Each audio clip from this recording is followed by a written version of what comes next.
You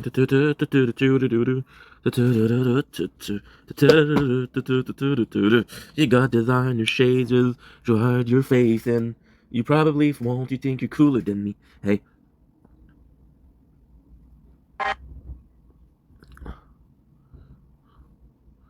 Don't blink, it's your boy Ink. Welcome back to our show. I think welcome having a wonderful day. Today is the 22nd May 2025. Let's see the tower, but mostly let's check out our tournament league. We got rank 13, which is not bad at all. We're 600 from buying the next ultimate weapon, which is kind of crazy cool. We're rank 12 platinum with shield, which is really good because we used to be doing so much worse.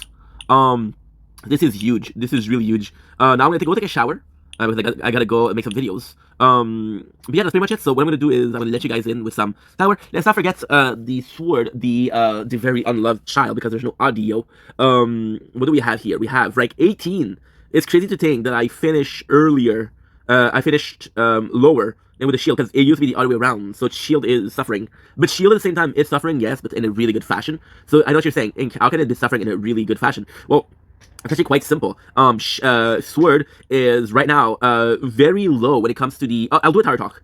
I'll do a tower talk. Yeah. But low-key, high-key, what's going on is that the sword is actually really low when it comes to upgrades. So the upgrades that we are buying aren't that important. We're upgrading attack speed, and range. So yeah, so when it comes to do this, it's not important. But as soon as these are gonna be finished, we're gonna be rolling. We're finally making decent cash. Still not as good. Still not as good as we were hoping for sword, but still. Shield is going good. Shield is going definitely good. It's doing wonderful actually. But once again, there's so little the upgrade that good. Okay, good. Finished. Okay, let's go. So now we'll take a shower. You think you can deserve to hide your face, and you probably won't. You think you're cooler than me. Hey, you never say hey or remember my name. You probably won't. You think you're cooler than me. You got designer shades of.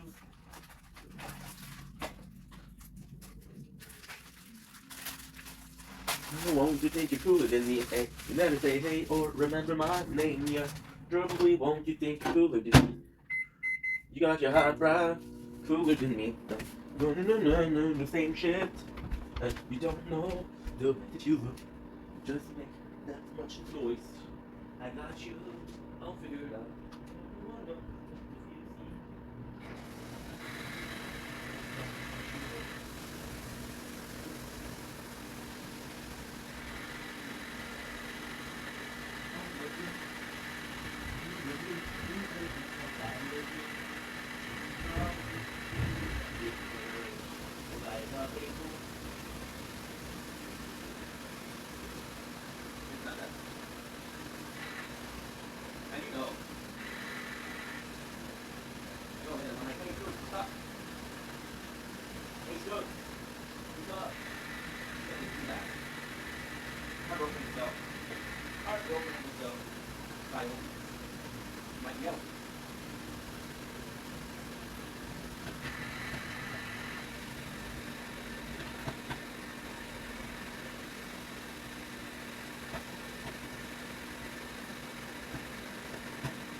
Copy here.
Sorry, guys.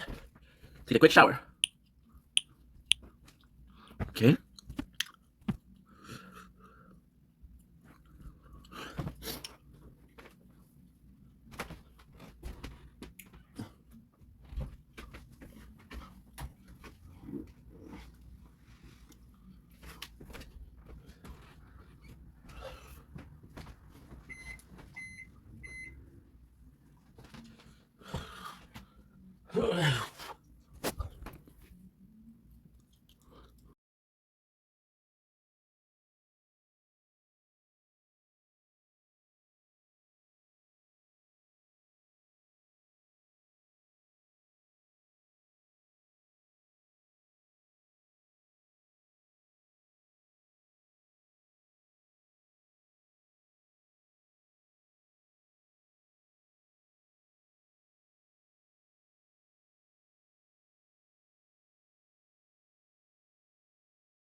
Well, not glad she needs him.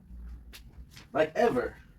I remember when we broke up the first time, saying this is it, I had enough. Cause like, we haven't seen each other in a month. When you said you needed space. What? Then you go around and say, baby, I swear I'm gonna try. Trust me. Remember now that lasted for a day? She said, I hurt you. Just,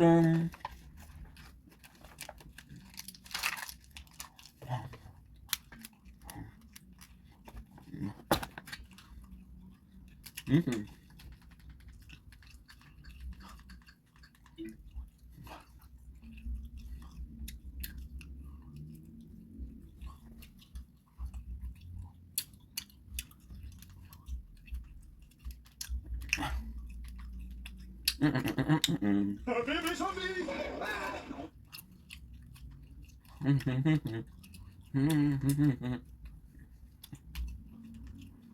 Hey everybody, it's me, Crystal. We're gonna do a mukbang in the car, and I'll surprise you and tell you what place we're eating at. All right, and I'm telling you what, I'm scared to death to do this. I don't know if I'm doing it right. You know, I don't know if it's if I'm supposed to stop it or put it where I'm supposed to put it.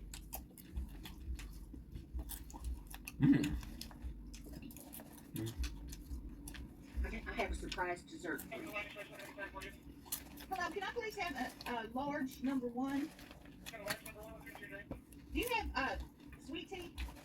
Yes, you do. I have sweet tea. Can I also get one of them dessert cones? Just a mini one. Yes, sir. How about some barbecue sauce? Thank you.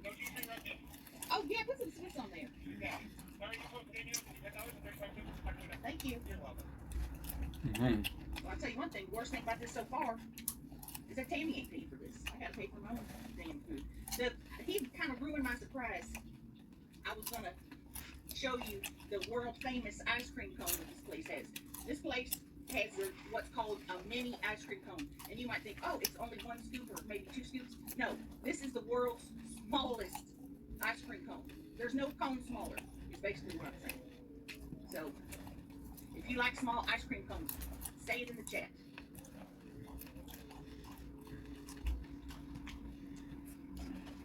I can see it now. My car's been having some trouble. It has a little, it looks like an engine, I guess it's the check engine lights on. And I don't know what in the world could be wrong with it. I haven't gotten an oil change since 5/1/17. I just don't believe in oil changes. I believe it is a thing that the government has created to, I don't want to say export. What's that called when people try to get money out of you? Extrapolate. I think the government's trying to extrapolate money out of you by making you get oil changed every 3,000 miles, every 3 months or whatever it is. What is it? I don't know, but I think I'm several years past my oil change limit. But my car's fine. I mean, Holy. the light is on, but I don't have dirty dishes in here. Got White Castle and some coffee cups, and I'm telling you, This is taking a long time. I wish I knew if this was working or not. I'm having my neighbor, he's going to take it off the phone and put this video on the TV for me because I don't know how to do it. Then he said, just do it and somebody will take care of it. I said, okay. So I put it in the car. I pushed the button that's got a square. There's a square that's red and it's got like a white circle around it. I pushed that and it looks to be like it's running. It don't look like it's having trouble.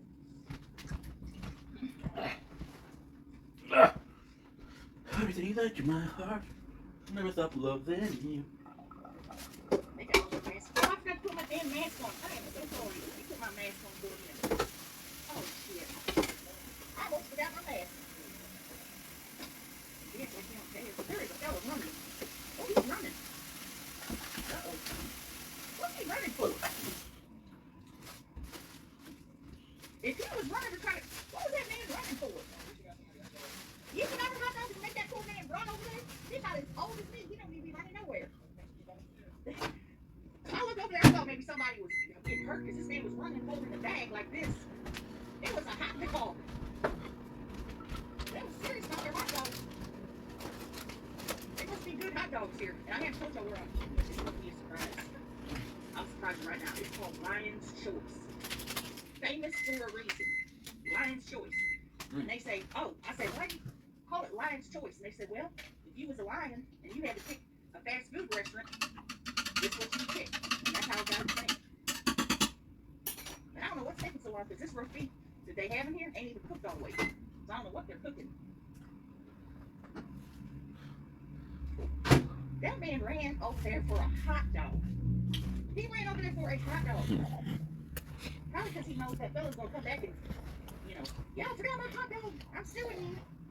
Everybody wants to sue somebody. I'm about to sue them if they don't get this hot dog, this roast beef sandwich out here. That guy was the VIP. That guy was the MVP. I was gonna say he was the VIP. He was the MVP. How do I know if it's gonna? I just don't know. I just don't know. He put up somebody's thing. I wish that I could have turned this camera around so you could see this man running. His ass was on fire. And he was hollering something with that bacon. Oh, Lord. My sugar is getting kind of low. My sugar is getting real low. I can feel it. I'm kind of, see, I'm kind of shaking. Oh, Lord. What is going on? It's going to get dark before I even get my damn food.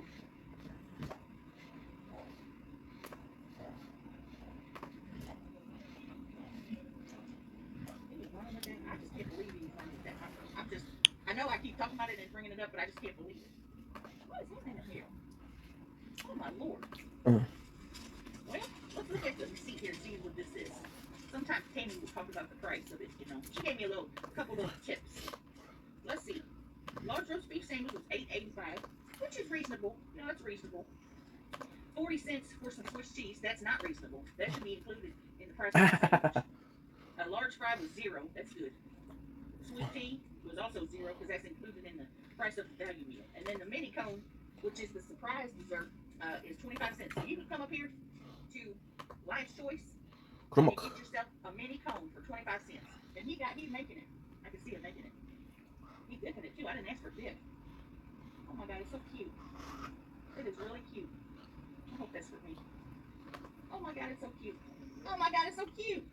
Oh, would you look at this, how cute this is? The world's smallest ice cream cone. Right here. Let's do like Tammy. Well, I don't usually like to do this, but I'm going to have to eat this cone before. Because I don't have nowhere to put it. Thank you, honey. Bye-bye. Bye-bye. They always looking in my car. Because I got kind of what you call a hoarding situation going on in my car here. I have a lot of stuff in here. I just like to keep stuff in here. It makes me feel, you know, safe or whatever. Where am I going to park? Now, this is something that Tammy told me. She said, you got to get in a spot where there ain't no sun. Because if you get in a spot, oh, shit. If you get a spot where there's sun, it'll make your flip phone not work. All right. Oh, shit. Damn. Oh, that hurt. What's that hurting, Miss Crystal? Now, some food residue in there. I had a toothbrush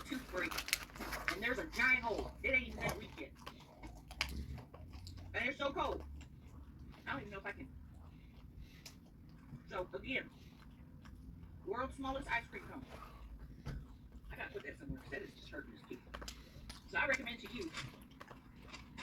All right, here's the bag.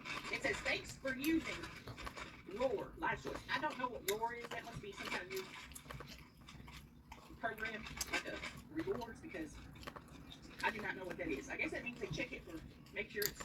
So on the outside of the bag, you'll see, like I said, Lion's Choice. So of course they're going to have a picture of a lion. And on the back of the bag, it says Lion's Choice. So maybe if you see the front, you say, oh, I don't know where this is from. Then you turn around and say, damn, Lion's Choice. It's real famous roast beef, top ground beef. So this ain't nothing to play with. This is good. You get some napkins. Got a little bit of grease on there already. And then the first thing I'm pulling out is fries. It says natural cut fries. Now just try one. I immediately noticed that they are crisp and hot. That's the thing. When you come to Lion's Choice, you ain't never getting a cold fry. I don't know what any of this means. Brian Blanche Stretch Box 67. Well, okay. It don't mean nothing. Now, as I examine all the other things in here, inside of the bag, you'll see are more fries.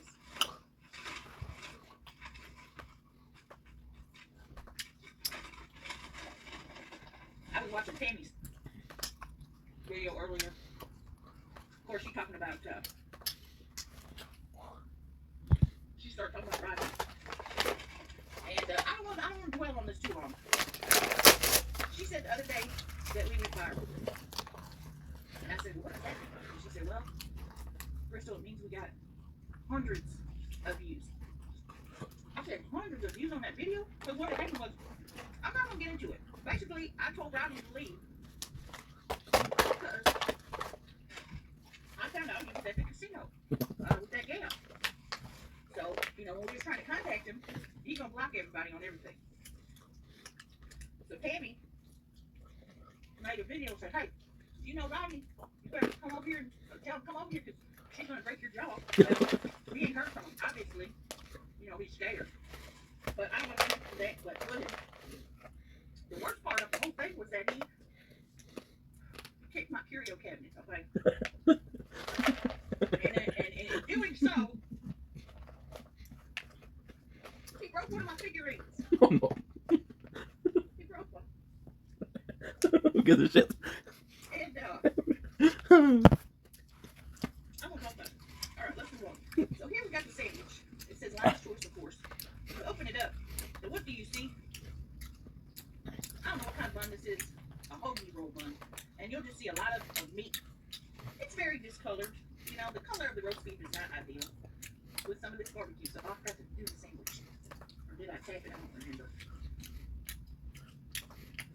And then, oh, she said to take a picture. We gotta take a picture. Let's take a picture. How do you take it? Jeez.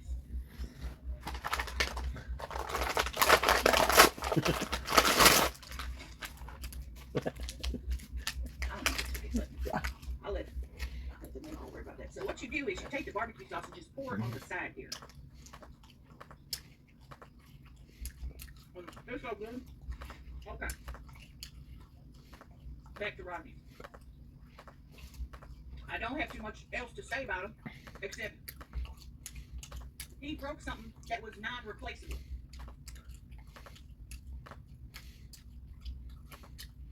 You cannot glue it back together. People were saying, Tammy showed me some of the comments, people saying, just glue the tail back on. Get the super glue and glue it back on. You can't glue a beautiful crystal figurine back together. It's broken. Yeah, you might be able to physically glue it back together, but mentally, I know it's broken. In my heart, I know it's broken. So yeah, you can glue it back with super glue, but you know what you can't glue back together? My heart. My heart. Uh-huh. My heart.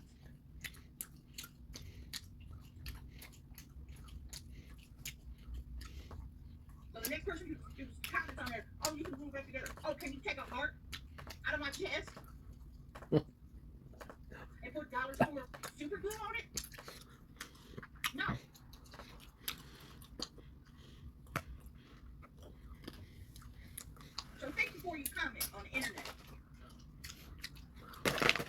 everybody's, saying, oh, Ronnie's probably a piece of shit. Yeah, he is. And people, let me agree with you, was being very supportive.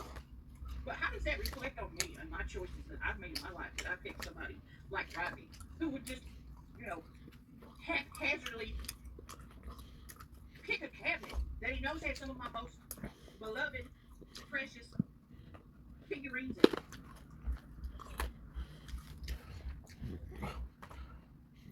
He specifically kicked that cabinet. He didn't kick the couch because he knows I don't give a shit about that old couch. How many times he jacked off on that couch? Did he kick the kitchen table? Because he found that in the trash. He's always finding stuff in the trash. He doesn't have a real job. His job is, he's a scrapper. He goes around and gets scrap, metal, trash and everything, and then he thinks he's going to flip it. You can't flip trash. Trash is trash.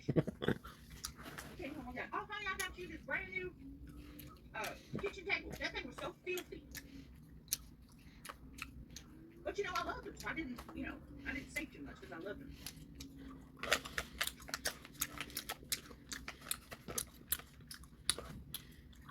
So I ain't been myself. I lost a tooth, freaking,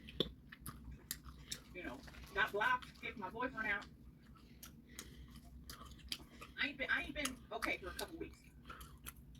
But you know what is okay? My John Stamos poster that Tammy gave me. It's beautiful. I just hope that everybody that's watching this, I just hope and pray that you can have somebody in your life like I have Tammy, because, when I visited her, I didn't have to buy nothing. She bought everything with A. One day I had to, I don't know if this is too gross to say, but I had hemorrhoids. And I don't know if it was from the airplane or what, but I had probably 2 hemorrhoids that was really bothering me when I was out there. And I said, Tammy, can you run up to the store real quick and give me some, they're called Tux medicated pads. And they're these little pads. And in the commercial in the old days, they'd have the Tux medicated pad and they'd have a match that was on fire. And they'd be burning. They'd be like, Tux medicated pad, put out the fire. Well, the what's it called? Match is supposed to represent a burning kitchen hemorrhoid.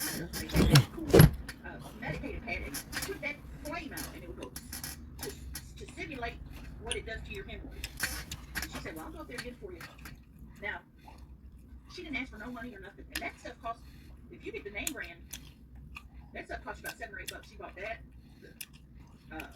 What else did she do? Just every little thing. If we go go to Sonic, get some drinks, she buy it, and I just really appreciate it.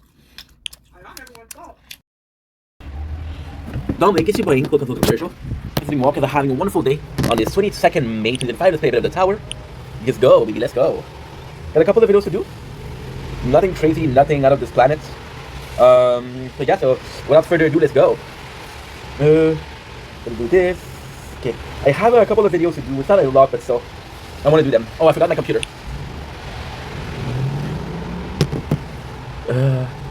Da da da da da da da da cha cha cha da da da da da da da da da da da choo choo.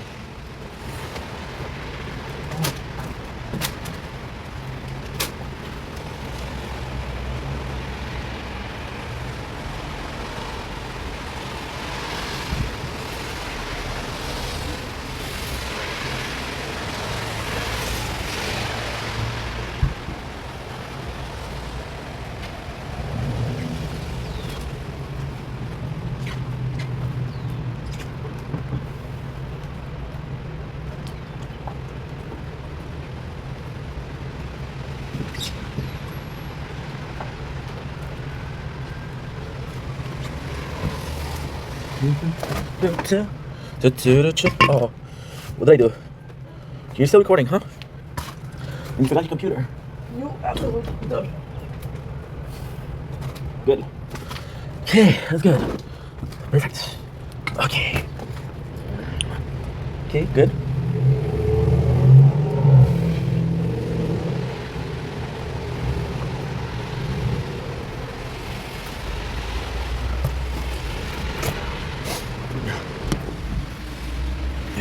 On this, oh, I forgot to record. Okay, we lost minute 16. Welcome to the Victim Player Show. Kids are having a wonderful 22nd May 2025. bad news today, but you know what? It's gonna be some videos. We're still gonna be partying. Do not worry, everything is gonna be okay. And that is pretty much it. Anyway, I love you guys. Take it easy. Peace. I want you guys to notice something. That's something that's very, very cool. Very cool. Did you see what I'm saying, Akmelt? So what is it? Well, in case you didn't know, I don't know if you see it. I don't know if you see it. You kind of see it, but it's not enough. Look at this. So this has been the same for a while. Sure, nature has changed, but it doesn't change. This is new. It's new also. It is raining pretty hard, so that is kind of cool, isn't it? Okay, let's go. Okay, flip the screen. I got the camera.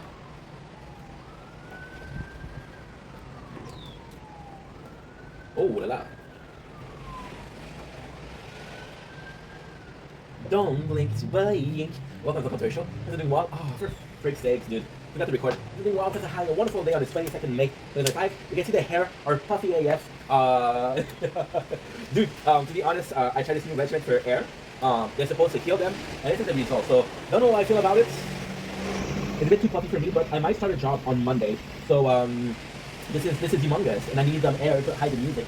Because I cannot work with music, I can't work. So this is a little intro, this is a little behind the scene of what we're doing. Today we're doing a cheat meal because again we might start a new job next week. And if I do start, I want to really feel like it's the kind of like the long holiday we had is a holiday because yes, we had a year where I worked here and there, but never a lot. I had a whole year where when I did work, it was more part time than long time, and we use a lot of time for making content. So I never really had a break, and I want this last bit of freedom to be a break. It is raining on my back, so yeah. I'm gonna be talking about what's gonna happen if this channel becomes a hobby, stepping down from making content. So with the work, I really want to focus on this job, which is gonna be affecting the amount of video that we're doing. There's some cheating, there's some trailer park boys, there is some taste tests, there is I'm forgetting something for sure. Bit of gameplay talk, then hard talk, get a Final Fantasy talk. We have a lot of talking to do. So without further ado, let's get started. So now, I'm gonna go here, I'm gonna go here, I'm gonna go here, I'm gonna go here. I'm gonna do taking a step back. What does it mean? A hobby. Trailer Park Boy. Time to color Final Fantasy. Too much. Get a step back. Hobby. Trailer Park. Power. Final Fantasy. What does it mean? That's pretty much it. Yeah.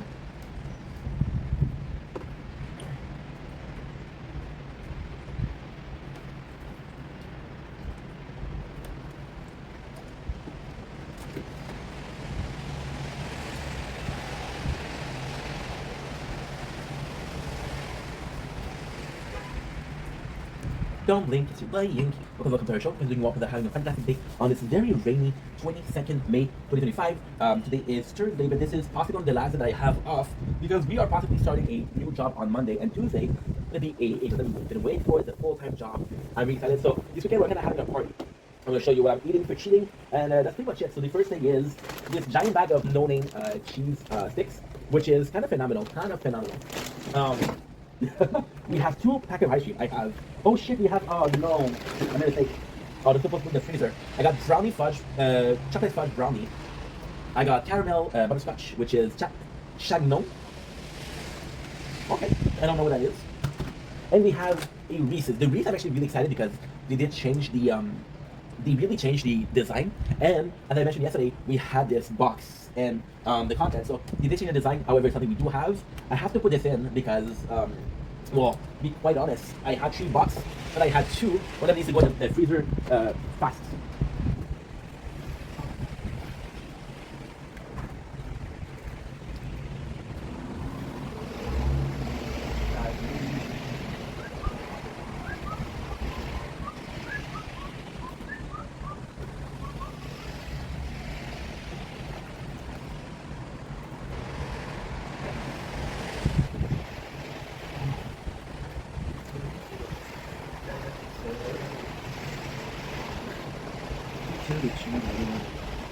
There you go. You're running pretty hard. Why don't press pause? Because fuck it. You can pause life. You're constantly trying to pause it. Yet you have to live life the way it is. As fast as it is, as crazy as it is, and if you're lucky, you might actually get away with it. Now we have a lot of food to review. Finally today, don't worry. So we have Drizzlicious s'mores. Never had those. Could be cool. Could be very cool indeed. We have glazed donuts. So these are phenomenal. They're pretty average. We have the world flavor. This is one I already tasted, so I don't really have to taste this. Once again, it's more so a matter of partying, right? We have kettle cooked spicy dill pickle. Never had these. I'm excited to try. Always more excited to try something than not. We have Halifax inspired Donair, King of Donair, which is cool because I wouldn't give a shit about this, sorry. But we're watching Trailer Park Boys, and they swear that Donair is the best tasty thing. But world of flavor, we have korma. I didn't have a new world of flavor in freaking, I think it's been a year to be honest. We have a whole world of seasoning. This is ultra. I never had these. Again, super excited. We have twisted spirale. This is with butter and garlic. So these are pretzel sticks. A bit of a healthier choice. It's still something that I can enjoy. We have a salami de Gênes. So why we have this? We had some delicious salami last week. We're trying to redo the same thing for the same thing. So we had some delicious sausage from France. This is from Quebec. So I'm trying to find something that is as good but still supporting our dearly beloved province. We have Candy Can Banana. This is brand new. So I never tasted before. When I say brand new, I don't mean new release. I'm talking about how I never had it before. We have a Red Guru, which is fruit punch. Not my favorite flavor, but still. We have peach and cream. Could be cool. I never had this one. Reserve. And finally, as if I didn't just show you 25 different freaking things, we have a ring, strawberry guava. Also, something we never tasted. And lastly, we have the fruit punch Rockstar. So this one is really cool. I'm not a big fan of Rockstar. However, we've been tasting a lot of those flavored lately. So that we're tasting something that we haven't been tasting before, something that is kind of current with the timeline of Vendetta, which is again what am I tasting these time? See, in life, I'm gonna make a horrible joke, but we're all kind of pregnant women. We all have cravings.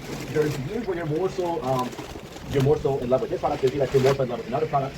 But at the end of the day, you're possibly gonna become a victim of a craving, right? Right now, we're possibly craving Rockstar, and if we're craving it, then let's get it.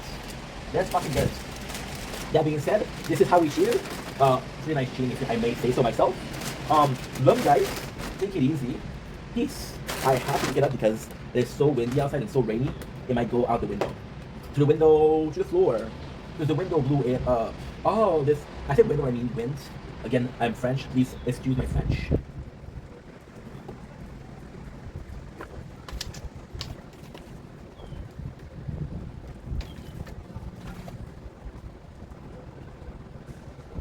Don't blink, it's your buddy. Welcome to the commercial. Don't blink, it's your buddy. Welcome to the commercial. And welcome to having a wonderful day on the 21st, May 25. Probably one of the last days where we're making videos as much as we are. Monday, I think we're starting a new job. I have to get a confirmation. But we're celebrating because if you don't celebrate it because you didn't believe in the first place, and if you didn't believe in the first place, how are you supposed to believe in you when you don't believe in yourself? Can I get an amen? Yes, I took it from RuPaul Drag Race. Now, talking about delicious donut with a hole inside. Hashtag One Piece. We are tasting today Farmer's Market very own glazed donut. So this is the proof of quality and simplicity. It's funny, the last review we did with about a bag of chips, this was 700 grams of chips. This is one of the only case of quality equates quality. This is the opposite. This is very simple. This is honey glazed donuts, one of the most simple yet effective recipe. You possibly have that. You possibly love it. It's one of those the simpler donuts review. One of the first that was ever created. It's a classic. It's one of my favorites. And it's so freaking hard to beat. The glaze donut is so hard to beat. People give me frosting cream. People give me fucking eclair, which is not a donut, no matter what you say. People give me sprinkle. People give me double fudge. I don't give a fuck. Give me a glaze and I'm happy. Without further ado, let's get it. But today's they're fresh. See. You know exactly what it tastes like. It's so simple. You have these, and there's nothing exciting. And you're just like, yeah, they're good. It is very good. However, it's surefire. The donut, the best thing about it is most of them have the same recipe for donuts. And with the glaze, it's pretty simple. So no matter what you do, they'll always taste very similar. So actually pretty cool. I mean, sure. They're the basic donuts. When you get the job done, when you have a donut craving, it's really nice. Fuck. Simple, tasty, affordable. See, the proof isn't how much, well, yeah. The proof isn't how much I'm walking, the proof is how much I'm eating. And I eat those motherfuckers like a crazy ass. I'm starting out because I've been watching Trevor Boys. Nice food, it could be this food. It's unbeatable. They're so flavorful. And the MVP is the donut. The donut dough. Shit is crazy because I just finished one and I want to have another one. It's unstoppable. There's soup. Wow. Wow. I didn't even have it. It's not good. I went to the party. I might start up either Monday or Tuesday. What's up? That being said, this is it. I love you guys. Take it easy. Woo. Food drama. I'm always looking here because I'm filming. Let me ask you. Dumpling, it's raining. Welcome to the show. This is doing well on this 22nd May 2025. It is shitty outside, it's raining. We're looking for a little bit of joy, a little bit of comfort, and most of all, a bit of energy because this weather is kicking us down. We're gonna go to Rockstar because I think we all want to feel like a rock star. So why not drink Monster? They say you eat what they say you are what you eat. Am I what I drink? So we have kiwi strawberry splash. I'll be honest, I've had different kiwi strawberry drink before. Not the best. Not something I'm particularly a fan of. However, I'm always willing to give second chances. I'm always willing to try again. A lot of people like them. They're popular, but most of all they are Rockstar. So although we had kiwi and strawberry, we never had Rockstar kiwi and strawberry. So something I know, but something that's different, something I could like, but still something that I don't know. There's a little mystery element. It's all about the blend. About the blend, no trouble. The Rockstar blend is a bit more bitter than Monster, which I'm used to. The kiwi is better, the strawberry is a bit better, so I'm expecting a really bitter drink. It's not bad.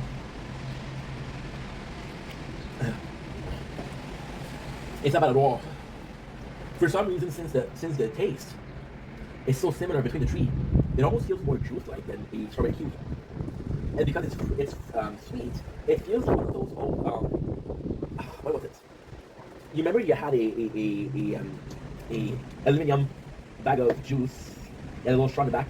They weren't Gatorades. I don't remember what they were. Holy shit, that was a while ago. It does taste like this. You're tasting a lot more of the strawberry. Weirdly speaking, it's almost the kiwi that's coming to give it a little bit of sweetness. Almost the kiwi that comes in and says, hey, I got your back, bro. And yeah, do I like it? I think it's okay. I think it's okay. It's not great. It's not bad. It's really fun, to be honest. I think I'm a victim of often, more than not, I'll overhype the product and I'll make this image in my head where I'm like, oh, it's gonna be so good, it's gonna be so good, just get it. And then you taste it and it's not so great. I think the opposite happened here. I think that subconsciously speaking, subconsciously, when I did talk about this in this video, I didn't have expectation coming in. It's not that bad. It's not great. It's not bad.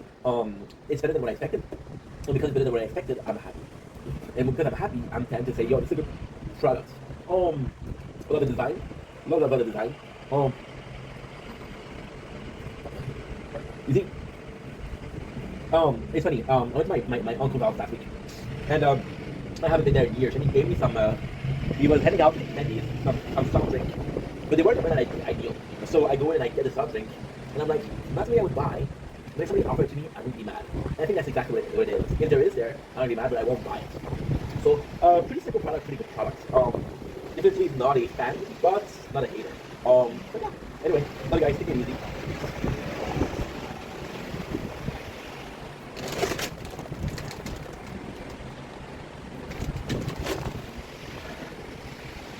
Dominic, it's playing. Welcome to the show. Hope you're doing well. It's 22nd May 2025. I know what you're saying, dude. It's raining outside.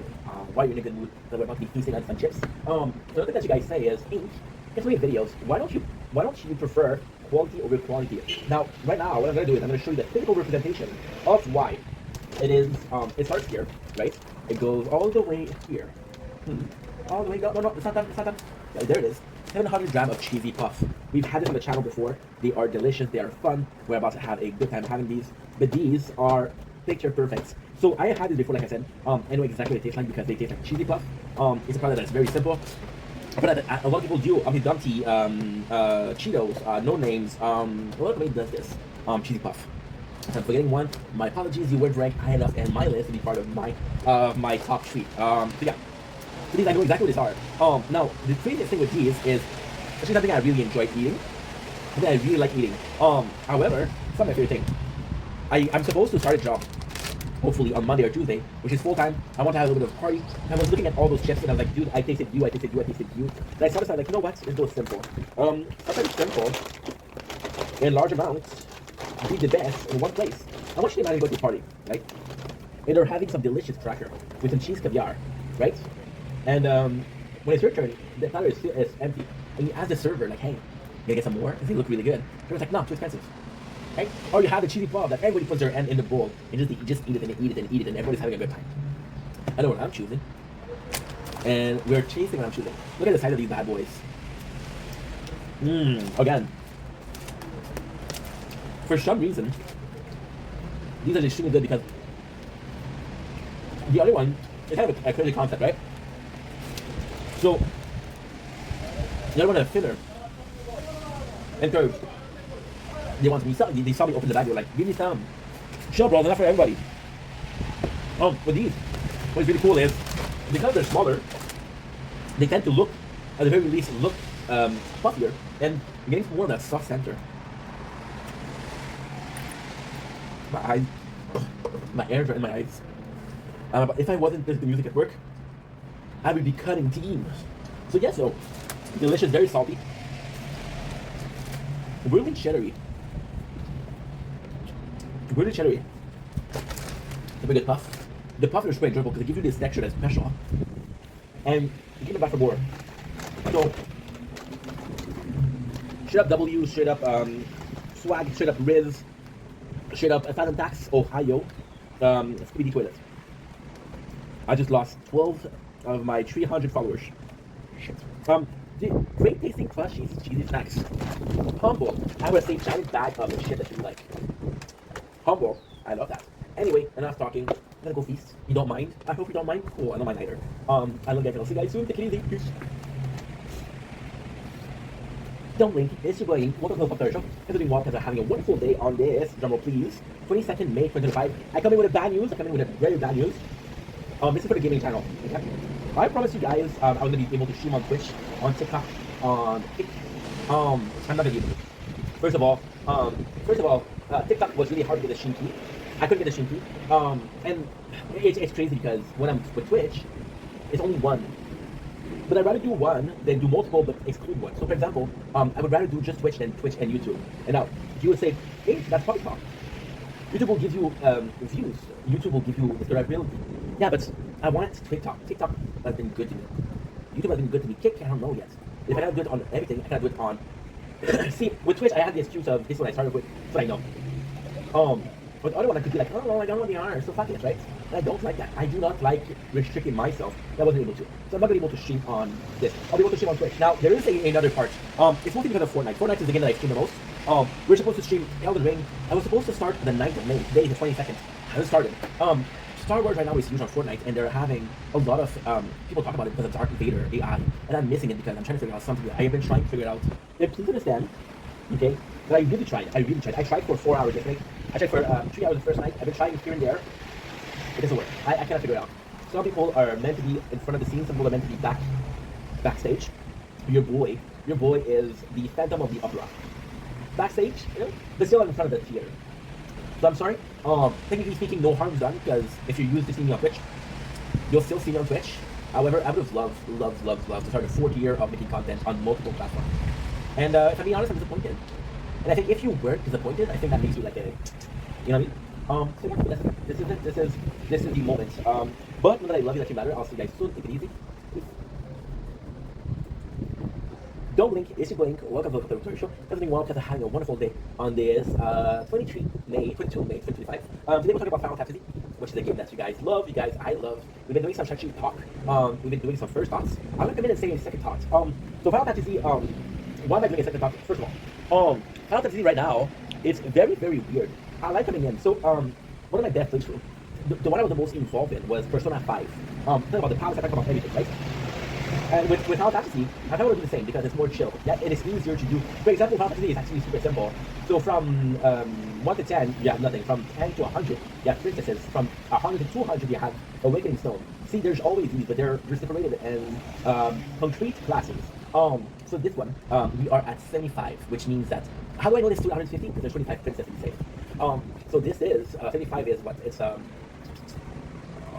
75 is what? 70 times 4 is 28. 7 times 4 is 28, so it's 280. 280, now we're looking for 250. So it's more than, let's say it's 20%. I'm not doing math, you can tell, you can clearly tell. Then I'm going to tell you something that's even better. So we know that 50 is at 1/5, right? So we know that 25 is 1/10. So 25 is 3/10. So at 20% of the game. How did I do that? I'm a fucking genius, bro. You think I'm fucking stupid? Shame on you. So what I'm saying right now, and this is kind of cool because we're moving forward fast. We started the game a lot. We started playing the game a lot 2 weeks ago. So this kind of game, what they're gonna do is, it's so special. I'm staring at a lot because I'm watching Trailer Park Boys, but it's really could be. I'm also recording, so I want to check the phone is recording still. I'm in a very specific position, very, very specific position, where it sucks because where do I even begin? I'm in a very specific position where I know the game. I know the game. I've been further than that. I think I was at 170, 180. So I know what they're gonna do. They're gonna make it easier for you in the beginning, so you get hooks. Then they're gonna put a paywall. So we didn't achieve the paywall yet. We didn't reach the paywall. But even if we did pay for some things. I paid for some skin and for some tap. So I wouldn't reach it, right?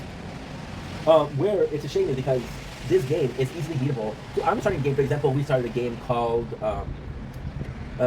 Zombie Warfare. And Zombie Warfare is 90 hours. That's a lot. That's a shit ton. But it's still a fun game, so I'm excited to try this one. However, I'm aware that most of the games I'm playing will be 40, 50 hours. So Final Fantasy, I know it's beatable, I know it's realizable. See, the problem with Final Fantasy is the first time I played, I didn't give up because it was too hard. I gave up because my phone broke. I could have played the game for another 6 months, another 8 months. I would beat the game, right? But I know what I'm doing. So for example, this actually really, you want a strategy talk? Let's talk strategy, okay? So last time we played, I told you my strategy, which was buying warrior skin. Warrior skin makes you more healthy, makes you resist more, right? The goal is what now? The goal is to do the opposite. The goal is to get strong, attack like a brick, and go as far as possible, revert like a brick. So we're working on the archer.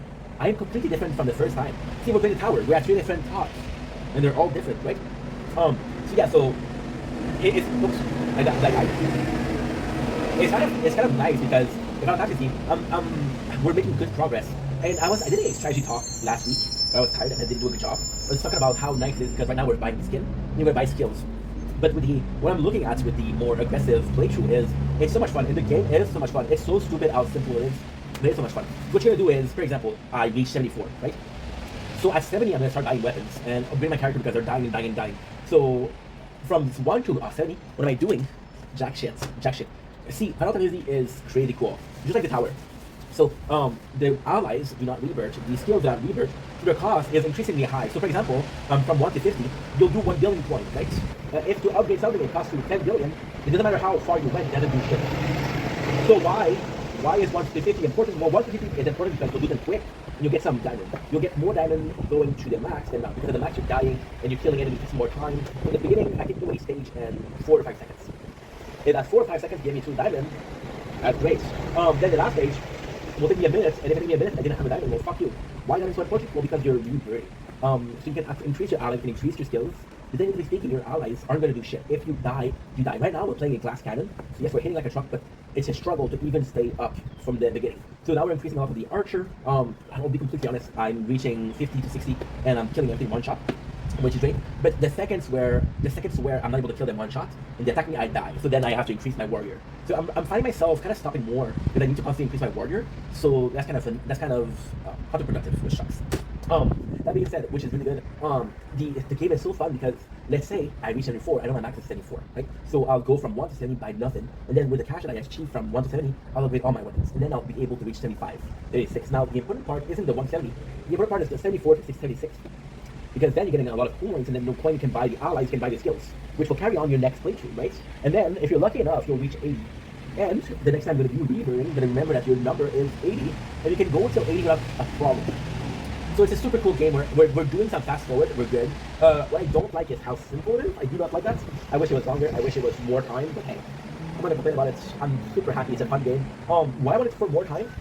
Because, for example, right, the tower. The tower is the crazy game. The tower, people have been playing it for 4 years, and they're not even close to finishing. Tactics will not last 4 years. I promise you that.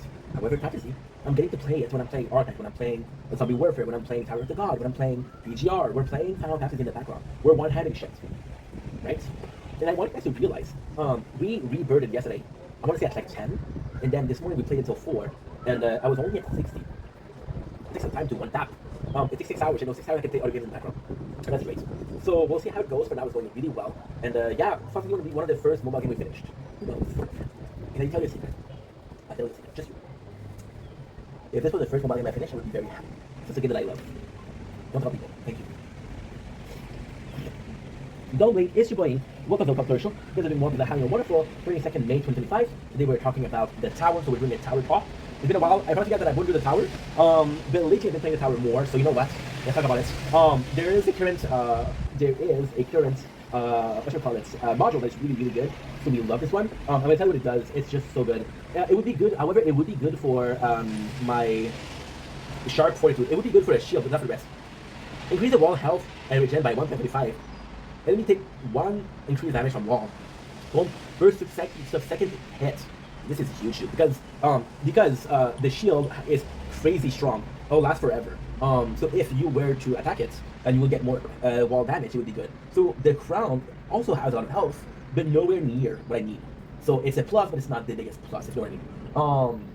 That's pretty much it. So this is for module. How have we been doing in the tower? Really speaking, we've been increasing. So the problem right now is you see the all of them I play. Give me a sec.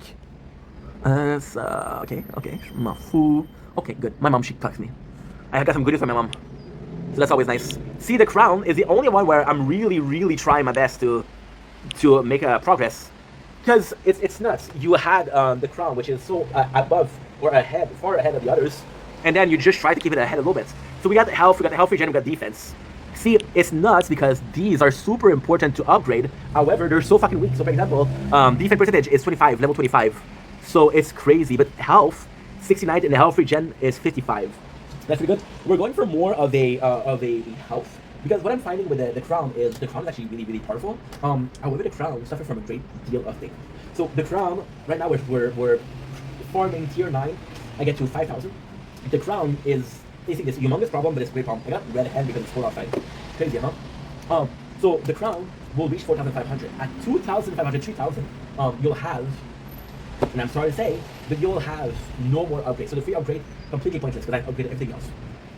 Right? And then, I got super strong ultimate weapon, I got super strong normal weapon. The problem is, I constantly have to face the fact that my health is so good.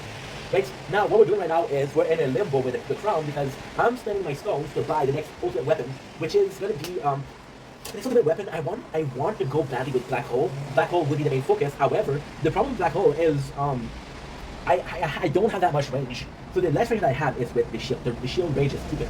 It's not good. The sword's range is amazing. I'm at level what's it called? I'm at level 67, which is amazing.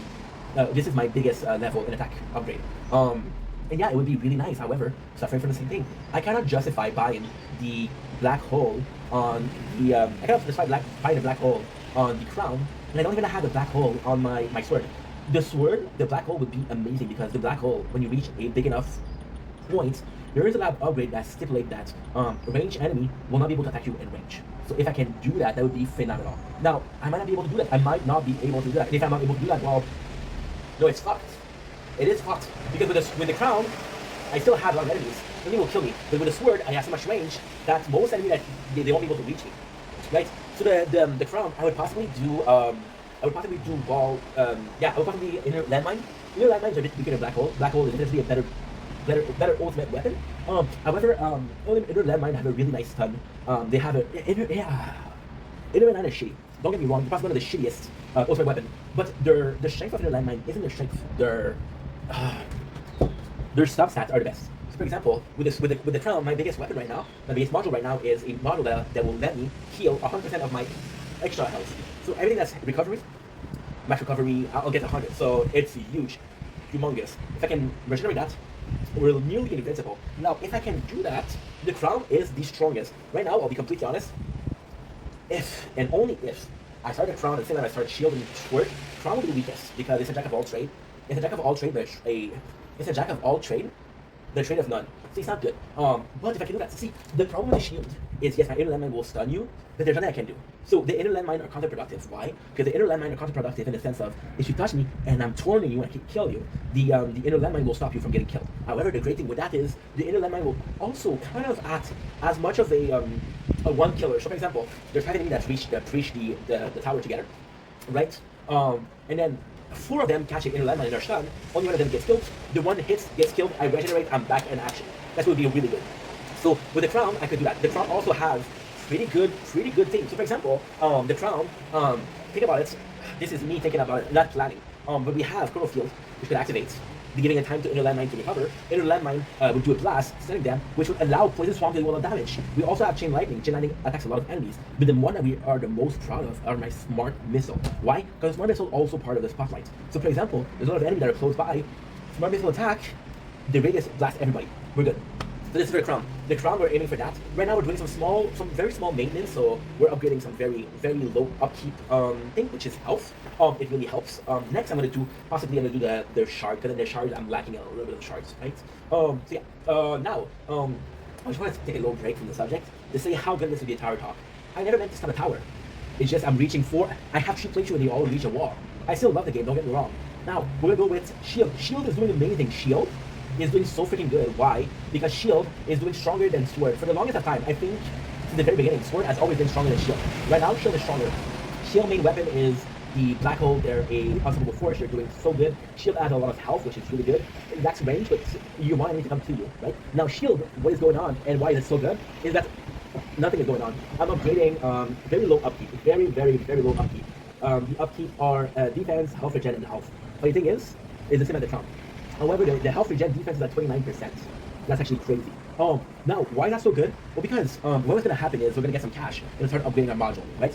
We get some very good module. So the health, the shield it's kind of crazy. I'm so sorry. Whenever I think about shield, I talk about wall. Whenever I think about wall, I talk about Attack on Titans. So the shield is all about maintaining those shield up. The more I keep those shield up, the more I'm able to buy some things in the background. So for example, right now with the ultimate weapon, the one we're looking for, we're almost done with the black hole. We're almost done. And the problem with the shield is the black hole, what am I supposed to do? The inner landmines are almost done. The shield is almost done. The next one I would do is possibly Chrono Field. The Chrono Field, before it starts getting very good, Chrono Field is amazing. The Chrono Field is meant to be built up. I don't know how quick I can build it up. Let me check it out. See, Chrono Field would be good. Would be really good. But apart from that, the inner landmines are so far ahead. It's not even funny. But yeah, that would be the maximum. That would be the very beginning of our things. Chrono Field could be good, but so Chrono Field, it's so weird because as much as Chrono Field is good, it's right now it's so counterproductive because my range is so small that either my enemies are in the black hole or they're just touching the landmine. The Chrono Field doesn't serve a purpose more than just being there, right? And that sucks. That sucks. My black hole goes out so often. We're seconds away from being constant. So the shield is doing well. However, we're gonna be facing a wall when it comes to strategy. We're gonna be facing a wall when it comes to the next ultimate weapon to upgrade. Yeah, and that's gonna be tough. And then we got a sword, which is right here. High sword. Sword isn't doing so well, but sword is also sword is a glass cannon. There's only so much a glass cannon can do. Sword does amazing. I can keep enemies so far. I can actually do such a good job at this. However, where sword lacks a little bit is they're not back. So if I don't hit you, if I don't kill you in 4 shots, you kind of touch me. If you're touching me, you're either breaking my shield or my wall, or you're breaking my health. Shield is very fragile. It's gonna take you an elite or something like that to break through the defense being the offense. But when you do, there's not much that wall can do. However, wall suffers from wall was always strongest, and because wall was always strongest, I never had to think about the short term. Because the short term was always taken care of. Oh, we changed here? No problem. Wall's gonna be okay. Because it never gets to the wall, right? Sword is gonna be okay. If it never gets to the tower. Now we're dealing with a situation that's pretty bad in the tower. Right now, Sword is still going to be stronger than Shield long term. Why? Because Shield, I don't know what to upgrade. Sword, you're kidding me? I got Smart Missile, which are not done. I got Chain Lightning, which are not done. I got Death Wave. Death Wave, however, is pretty up there. Death Wave is almost done. And I got Spotlight. Spotlight could be good, but my impression is going to buff Spotlight. Because what it did last season, and again, I'm not a pro, what it did last season is they buffed Inner Landmine. And I believe that's because it was so weak. But in the classify of weak, Spotlight is up there. Up there. Spotlight becomes really good if you have the module that said that the Spotlight will aim at bosses. That's the only thing. Spotlight is also very good when it comes to the Smart Missile. The Smart Missile, for 2 seconds, it's a chain gun. Right? If I'm about to be upgraded, it's going to be Chain Lightning. I'm really thinking Chain Lightning could be good. I'm really thinking that. The Sword, once again, long term is probably the best. I got so much work to do with the Sword. I got so much work that I can easily foresee versus the Shield. I can see shit. That's pretty good. That is pretty freaking good, if I'm being completely honest. So the Sword, we're going to see how it goes. For now, that's one of my favorite playthroughs. The Sword, why I like it so much, because the Sword feels... Okay, let's put it like that, right? The Sword feels... You know what's crazy? If you look here, there's a crane, and I'm getting the same fucking landscape every single day. So now that we have a crane, that's quite special. The Sword feels special. Why? The crown... Okay, let's be perfectly on the table. The crown is my playthrough, right? Shield and Sword are sub-story. They're side quests, right? They're just for fun. If you had to tell me, hey, you should want to play crown all the way. So then we have the Sword and the Shield. So the Shield is really good, but the Shield misses a little bit of poof. The Shield is just there and survive. It's every single sandstorm, every single rain and survive. And the Shield, I don't know why, I think I forget the loss. I'm like, oh, I'll survive. The Shield is really so good. The Sword, for some reason, because the Sword there's so little to upgrade. The Shield is a lot of upgrade. There's a lot to upgrade. It's really complex. See, the Shield in itself is more about upgrading a tower. And the Sword is more about upgrading your weapon. The Sword feels complete, feels so much further than both the crown and the shield. With the range is amazing. The range we have, how much? We have 202 meters. Just to tell you, on the crown, which is a playthrough that I had for a year, I have 146. See, it's a big difference. It's a big difference. It's about 33%. About 33%. The deal is going well. Everybody's partaking. The December is always contributing 5 points, but really contributing. I got people that text me and say, hey, I'm going to get for the days, please help me out, and I think no problem. Yeah, so to finish this, the Sword feels so complete. It's fun, it's amazing to see. Can't wait to see where it goes. But for right now, it's kind of boring because, again, I think that's what's boring. I think I'm seeing long term. Let's think about grinding, you have goals. So for example, with the crown, I know that the seconds I'm going to get a new ultimate weapon, I'm going to be probably aiming for the next weapon. And the craziest thing with the ultimate weapon is Inner Landmine. In my opinion, Inner Landmine and Smart Missile are the easiest to upgrade because they're low level.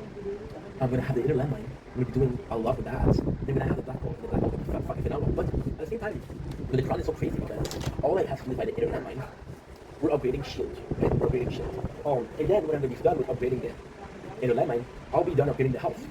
I'll switch to attack, I'll switch to range, attack speed, and damage. And when I'll upgrade to this, what I'll do is, with the attack, I'll just upgrade it. And then what I'm going to do is, I'm going to go in, I'm going to buy Black Hole, and right away I'm going to focus on getting the no range. And that is really good. When I think about that, the strongest part of the Sword is, see, that's the problem. I don't have the strongest part of the Sword. I cannot foresee something that's crazy good. And that bugs me. That really bugs me.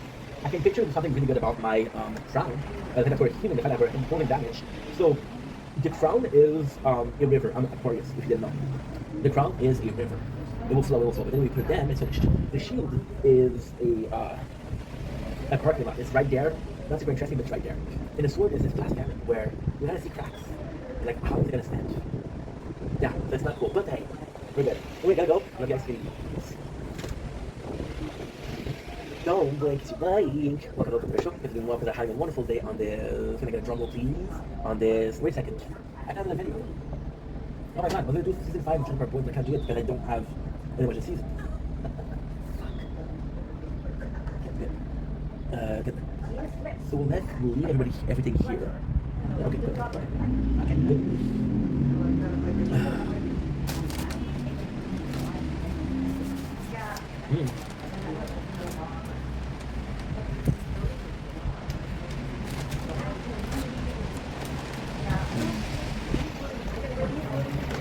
What do you think?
Don't blink, it's your Wayne. Welcome to the Welcome to our show. Because I'm walk, because I'm having a wonderful 22nd May 2025 second round of videos. Still got my thing, still got my thing, still got my thing. I want to apologize. We did a TikTok, we did a Twitch live. We did a Twitch live and it didn't work, so I'm proud of that. Anyway, love you guys, take it easy, peace. Don't blink, it's your Wayne. Welcome to our show. I'm doing well with this 22nd May 2025. Welcome to the nature core, the sunset that isn't a sunset. Let me show you, you'll understand. Dr. Fatfinger over here. I was supposed to do nature corn. I pressed stop instead of rotating the screen. So yeah, whoopsies.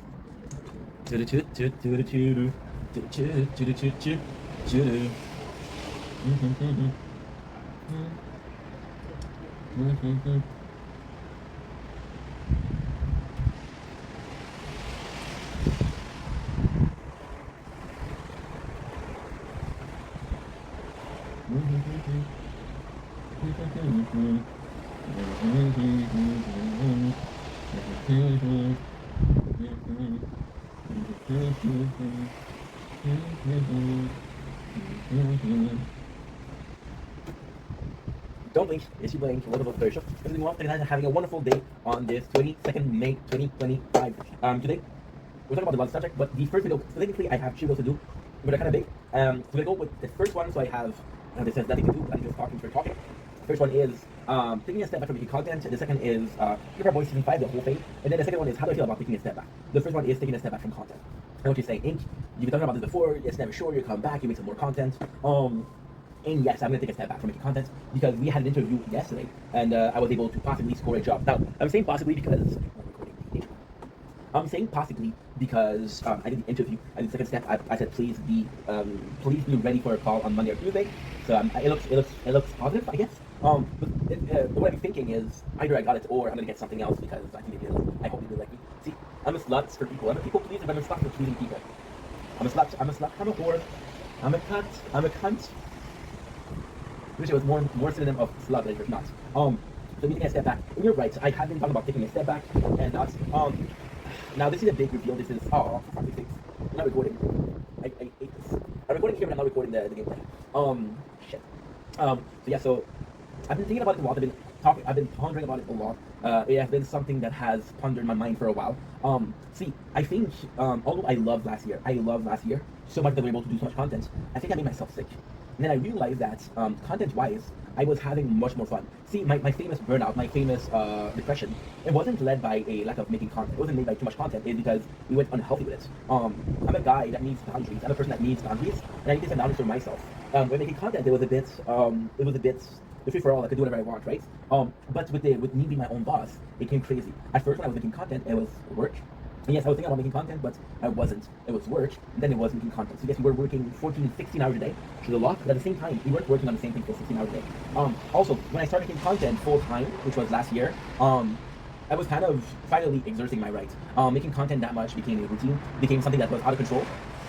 And right now, I have a job. That job is so technically that job sucks. The salary is not that great. There's a lot of insurance. There's a lot of insurance, and long term there's constant raise. There's a lot of discounts on products that are there, which are products that can be able to taste on camera. It's gonna be a super cool job. The salary is good. The salary, I just said it was shitty, but I'm gonna be making, I'm making more than minimum salaries, and I'll be making even more a couple of months later. So I'm gonna be telling you the salary. The minimum salary is 16.05. I'll be making 17.15, and if I get the 3 months, I'll be making 18.22. So that's pretty good. I'm saying this the salary is shitty because I used to make a lot more. However, I was making more after 7 years, versus I'm making more after 3 months, right? I'm gonna catch up quickly. And even though it will take me 5 years, if it takes me 5 years to get the same salary, I live alone. I don't have kids, right? So I don't need cash. So yeah, so with this job, and one of my biggest regrets in life, and again, it pains me to say so, but I treat people like shit. I treat people like shit. So I want you to realize that I had treated people badly publicly. I was an asshole to friends. I was like, no, I cannot. I have to make content. I can't still plan with people. I can't still plan with family. People to make content, and I was shitty. But I was obsessed behind the scene too. When it came to work, I wasn't there. I was thinking about making content. And to me, that was a revenge. That was a revenge. I was being treated like shit at work. So like, just you fucking watch. I'll become something, and then try to treat me like shit, right? However, everybody suffered, and not everybody was involved to treat me like shit. It became an obsession, and it became something that I did almost as in naturally. I was like, no, I'm making this video.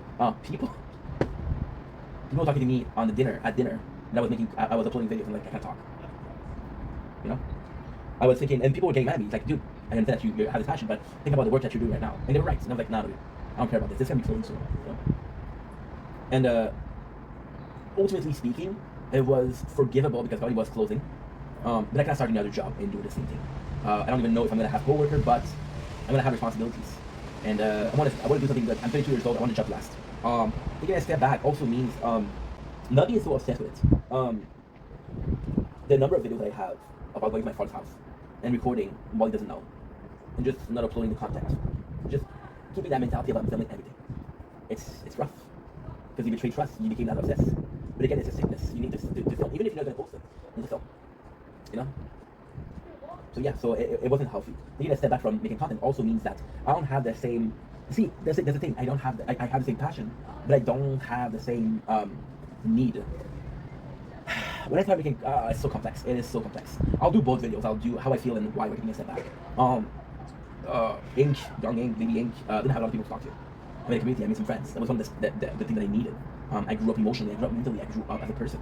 So other thing that I needed. I need some more friends. We made a bunch of new friends. Hi friends. I think that Young Ink. The craziest thing is, you can tell when I haven't talked to people. I'll make more videos. I'll talk more. Right? You can tell when I haven't went outside because I got more chaotic energy. I think I'm calmer. I think I accomplished more things, socially speaking. I was talking with Janice today, and I was kind of busy when he was talking to me. But you know what, bro? It's okay. What's up? And usually I would have said, oh, he needs you, bro. This is the right thing to do. And I was just like, you know what? He wants to talk to us, right? He's a good friend. I know that guy, so let's just talk to him. Today with my father. My father said, hey, I received a call, and I was like, I want to talk about it on the phone because I can still film, right? He's like, no, come over that way, let's see face to face, I'll understand you better. He's like, okay, and I didn't make content, right? I'm able to stop making content. I don't. See, it's the most insane thing is, storage-wise, it was always a problem. Now, of course, we made some more space on the Galaxy S24 Plus. We have 130 gigs, and we have 80 gigs on this one. We have a lot more space, but still, I'm never in a position where I can film. Yeah. Is that because we're making less content? We're making more smart content, right? I was arguing with somebody with quality over quantity, and I felt like I needed quantity because that was my only escape for emotion, my only escape for social aspect of life. That's why I met my ex. That's why I met a lot of the people that I fucking love. But see, it was coming because I had a problem with Steph and Ink, and I always felt like Ink was taking too much space. And my reason for saying that Ink took too much space was saying, okay, well, you know what? Ink, everybody knows Ink, nobody knows Steph. In the reality, did I really need to show who Steph was? It was a simple fact of me being acknowledged enough, right? That's also important. But then I realized that it wasn't necessarily all being acknowledged. It was personal life. I had no personal life. See, that's the thing. I didn't have a personal life before. I didn't have it. I was playing video games. But I was happy. Now making content, I was also happy, but I was imposing on myself this absence of this quote unquote time freedom, this quote unquote time shackles. You know, I remember as much as I fucking miss spending days making content and then being so tired and just going out and just watching the sunrise, knowing that this day is finished and I can go sleep. I miss that. But at the same time, was it healthy? No. You can do it 1 time, 2 times, but long term it's not good. I'll go to the bathroom. I'm really sorry.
Like I was saying, maybe it's a healthy thing to do.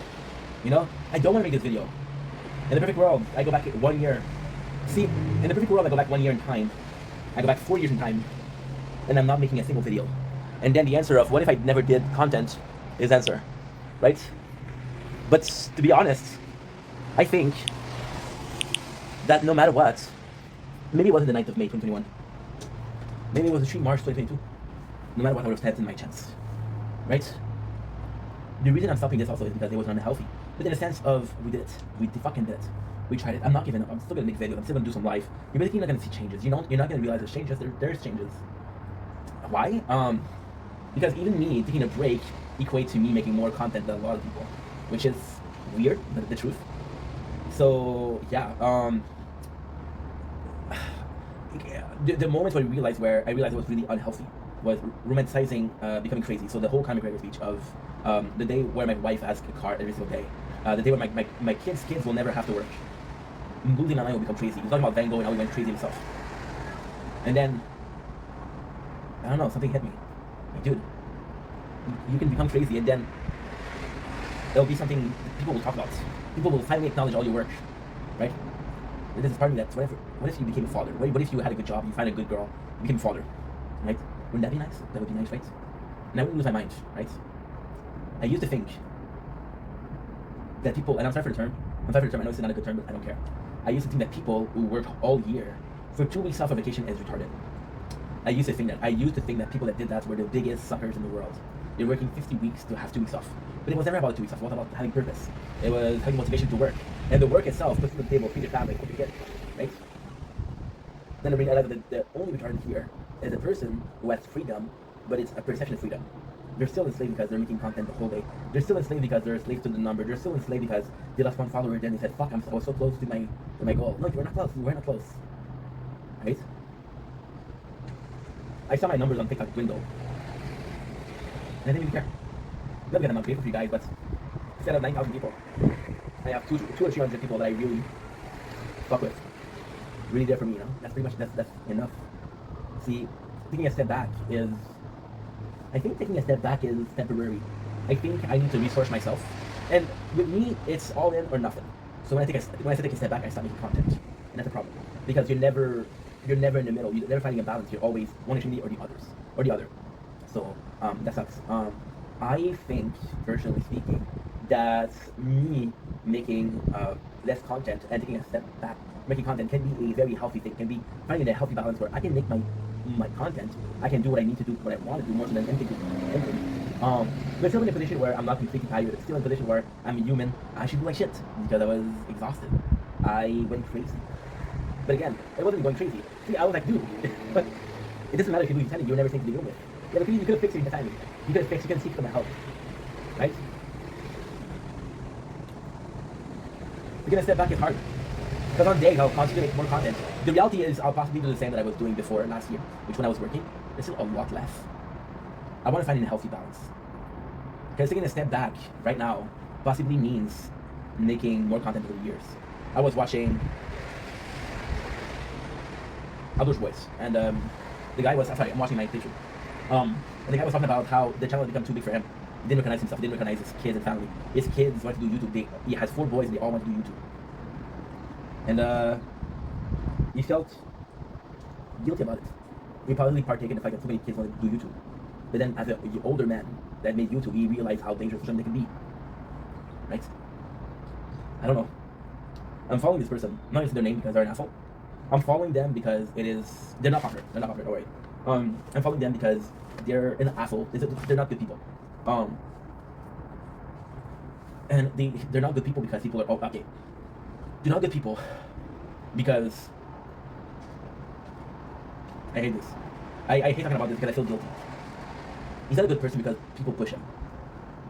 So he's the kind of guy that says, hey, come to my life, you're gonna like the life. Hey, you watch my video, you have to like my video, you're gonna leave positive comments.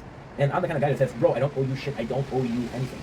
And I said, bro says to do, he has to do. And I'm like, dude, I don't owe you anything. And then in live, I hear him talk about me. And it's a long story. It's a long story, but I think it's good for this video. There's 2 cases, both French Canadian. You see, because French Canadian, they're like me. I used to feel French Canadian because I recognize myself as Canadian. I used to have this friend, Max. Max would make me laugh so much because Max was a foreign boy. I love Max because he was speaking French, but really good French. Like, people would talk to him in Sichmacolis. I don't give a fuck. And that was refreshing. So there was a guy, him I'm gonna name him because I don't care. Him, he's not a bad guy, but it's Bissot Quebec. And Bissot was a guy that suffered from over-emotional. He was over-emotional. Suffered from a personality trouble that made him super in his feelings. And when he's reacting something, when he's having his feelings, he doesn't have moderator, I don't know that's what you call it, to come and balance it out. So you see him crying on social media and you're saying, dude, maybe that's not for you, right? Maybe that's a dangerous place. And I cried on social media, right? I'm not better. And this guy had this he was not in a healthy place because him being so open led to him being attacked. The second guy, Bissot wasn't an asshole. Bissot wasn't an asshole, but DNA-wise or personality-wise or human being-wise, social media wasn't a safe place for him. It's like I'm not gonna allow somebody on the spectrum to ridiculize himself on social media. Right? I don't think there's a ton of people with disability, with people on the spectrum, people with Down syndrome. I'm watching the show Sean and Marley, and there are 2 kids with Down syndrome, and Sean is a bit lower on the spectrum. He's a bit more there, but Marley is really like, But then I'm watching them, and they're cooking, and it's just good times. But with Sean and Marley, which are both Down syndrome, there's also somebody behind the scene, and that person behind the scene takes care of everything, takes care of social media, and make sure that they're okay, make sure that they're having fun, So the second guy, and I think I'm a mixture of both. The second guy I come in, right, and this guy is like me, and I feel so bad because he's so much like me. He talks and talks and talks, and the way he's talking, what he's saying is interesting, but the way he's talking about it, just like me, it's monologue, right? You're tired of listening to monologue. So he does some live, and that's on him. That's not on me. He does some battle with 1% in the chat, right? And you know what's the craziest thing? This is the true story. They'll go live against somebody else. He has the account, so he'll like his own life to win the battle. He didn't win shit. He cheated. What's the point? And he does that like 10, 20 times. And then he was doing battles, and I felt bad for the guy. Because I understand oversharing because nobody's listening to you. I understand needing to express yourself because nobody cares. I understand feeling left out, but limiting that social interaction. So I used to go to his life, right? The problem was he was doing battle for an hour and a half, 2 hours. Every time I was like, dude, please stop. And I was like, bro, I'm working. I was editing that night. I remember that night very, very well. I was editing. That night I had my first mouse in the apartment. My first mouse. And then he got mad at me. And he said, if you don't tap, I'm going to block you. And in my head, I'm like, you piece of shit. You have 3,000 followers. You have one dude who cares enough or pity you enough to come in the live and show you some love. You're gonna block me if I just left, right? But then I felt bad. I felt bad because back in the days, like when this happened, I was putting myself blood, sweat, and tears. Blood, sweat, and tears. I was putting myself. Blood, sweat, and tears. And I got to the live. I want to say sorry. I'll tap a little bit. I was gonna tap for an hour, but you know what? I was like, okay, we'll tap for 2-3 games. They're 5 minutes each. Let's stay here for 15 minutes and then say, hey, gotta go. Sorry. That way, I'm an asshole that doesn't happen. I'm an asshole that left. You know. I come back and he's listening to me. And he's talking about me. He's talking about, oh yeah, I knew my real name. He's like, oh, Stefan is and that's a crazy thing.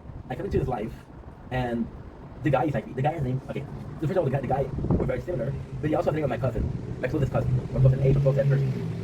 So I feel a kinship to him. I feel a kinship.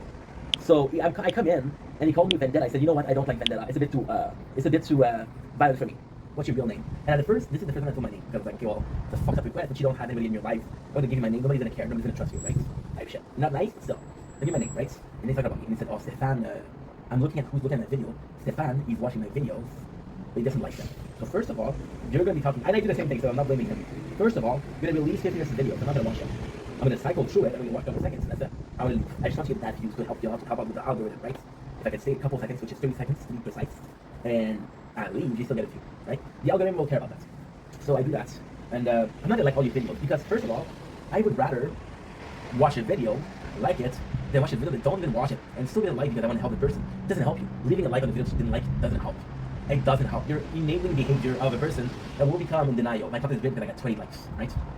So long story short, we said you have to be heartless. And at this point, I'm done. So I'm like, dude, I kind of want to piss him off. I don't know why I felt like that, but I kind of wanted. I don't know why. So I stayed in the I stayed in the chat, and I'm like, dude, if you're gonna block me, you're gonna block me. So this is a true story too. I'm staying in the chat, and the same night, looking like an asshole. So somebody comes in and they're a troll, and starts trolling him, but it went out of control. He brought his friend, he shot at people, and he was being really trolled. And at that point, I'm like, I could have helped him. So I was like, you know what, bro, you're a piece of shit. You deserve this, you know. But in both of these cases, they were both people that didn't belong on social media. Now, why am I going to that? Because putting yourself out there is not for everyone. A lot of people that have burnout, a lot of people, they stop making content because it's too much for them. Even for me, it took me 4 years, but I'm at a stage where I'm like, I want a real job. And the truth is, maybe I'll have the real job and I'll work for 2 months or 3 months and I'll be like, you know what, I'm making content. I do make content. And we'll see. But for now, a job sounds like fun. A job sounds like a change of pace. I think I need to change pace. So basically when I started making content, the content was all about changing my pace, right? And then this overstimulation became a norm, and I was so overstimulated I became tired, so I was understimulated, never was balanced. So now we're going to the second part of the video. The second part is how do I feel about taking a little step back. I feel weird. I feel really, really weird because this doesn't feel like a decision that I made. This is a decision that I had to impose myself. And it's crazy because I'm watching Trevor Boys, and it's Bubbles. And he has his go-kart, and Ricky always rode a go-kart and doesn't take care of it. So then he asks Bubble, hey, Bubble, I need the go-kart. And then Bubble's like, no, I'm not gonna share. I'm not gonna give you the go-kart. I'm not allowed to lend you the go-kart. And now Ricky says to him, who's not allowing you to lend the go-kart? And Bubble says, me, I'm not allowing myself. And I just found it. And it's so making so much sense. I don't want to allow myself to be in a position where I put myself sick. I don't want to be in a position where I don't want to be again in a position where I go overboard. You see those two people that I was talking about before, they both did that to themselves. This person that was over emotional, right? Put themselves on social media to be exposed. People made fun of them. The second person wanted acknowledgement on social media. He wanted acknowledgement. And when he didn't get it, he did a tantrum, which is a childlike behavior. But he still made a tantrum. And now we're all different people. Now that I've been doing content for 4 years, and I'm not. It's not because there's no result. Because there is result. I have a good community. I love you guys. Just that sometimes I feel like it's not going anywhere. But at the same time, if you ask me where I want to go with this, I'll say enough to feed the family, enough to have fun in my life, and that's it. And any job will do that. Any job will put enough money in your pocket to buy food to the table. And every single job you can be happy. The job that I had wasn't happy. I wasn't happy because of the work, but because of the people, you know? Now this possible job, I live transfer there. There's good insurance, there's possible for uniform, they're gonna be giving me free uniforms. It's gonna be something really cool. I don't know if I have it 100%, but I think I do. And yeah, it's a tough situation because as much as I want to make content, it's just such a weird thing. I see myself making content in 10 years. I see myself making content in 20 years. But to what amount? Do I see myself working as hard as I did last year for 10 years? No. Do I see myself working as hard as I did? See, that's the problem. I associate content with hard work, as much work as we put in last time. And I'm not willing to do that anymore. I'm not willing to do that. I want to do it because it's fun.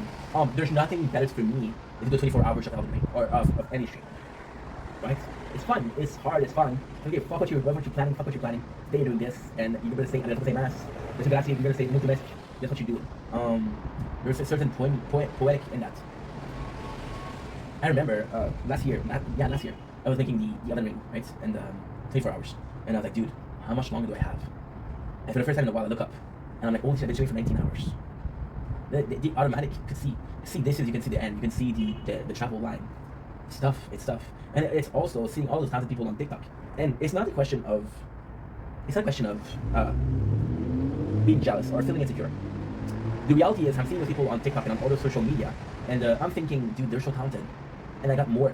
So I was watching, if you're Canadian, just like you're watching humor, there's a lot of comedians here. I don't know why, there's a lot of comedians. One of them was called Pierre Méthode, and Pierre Méthode, he said the following. He said, moi, c'est moi qui fais la scène, mais si c'est assis avec nous autour d'un feu de camp, je suis le moins drôle. Which translates to, yes, I'm on the scene in front of you, but if you're sitting with us around a campfire, I'm the least of my friends. See, I see people in talented, and I have so much more success than them. And there's not a part of me that feels bad because I did work hard for it. There's a part of me that says they deserve their chances too, you know? And it sucks. I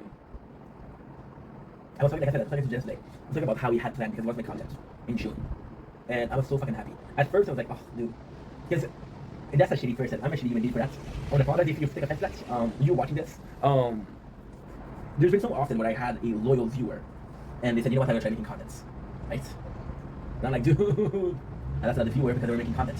Right? And most of the time these people, and again, I'm not assuming, but most of the time these people will not succeed. And because they will not succeed, they will leave Twitch on alone. Right? So, like, okay.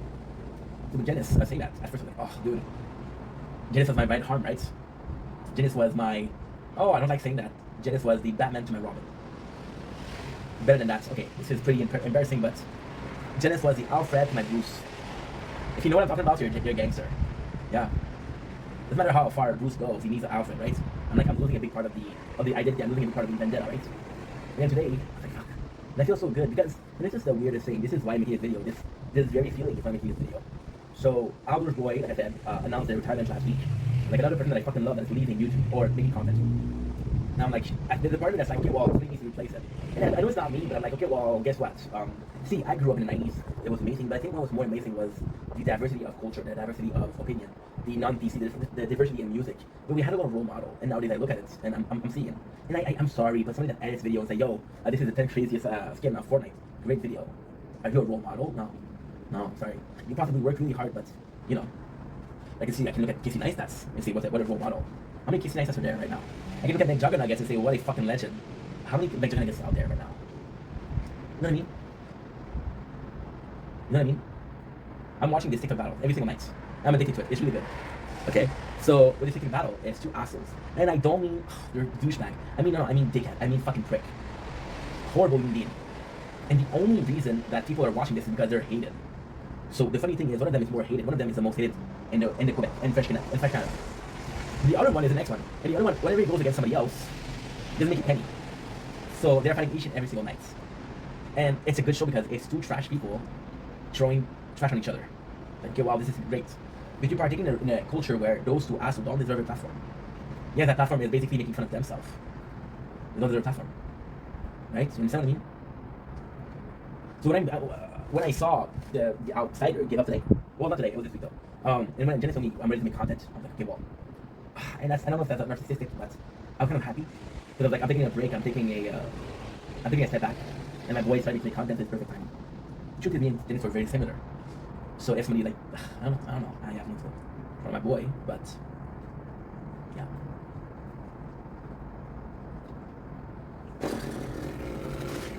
See, I made a video last week.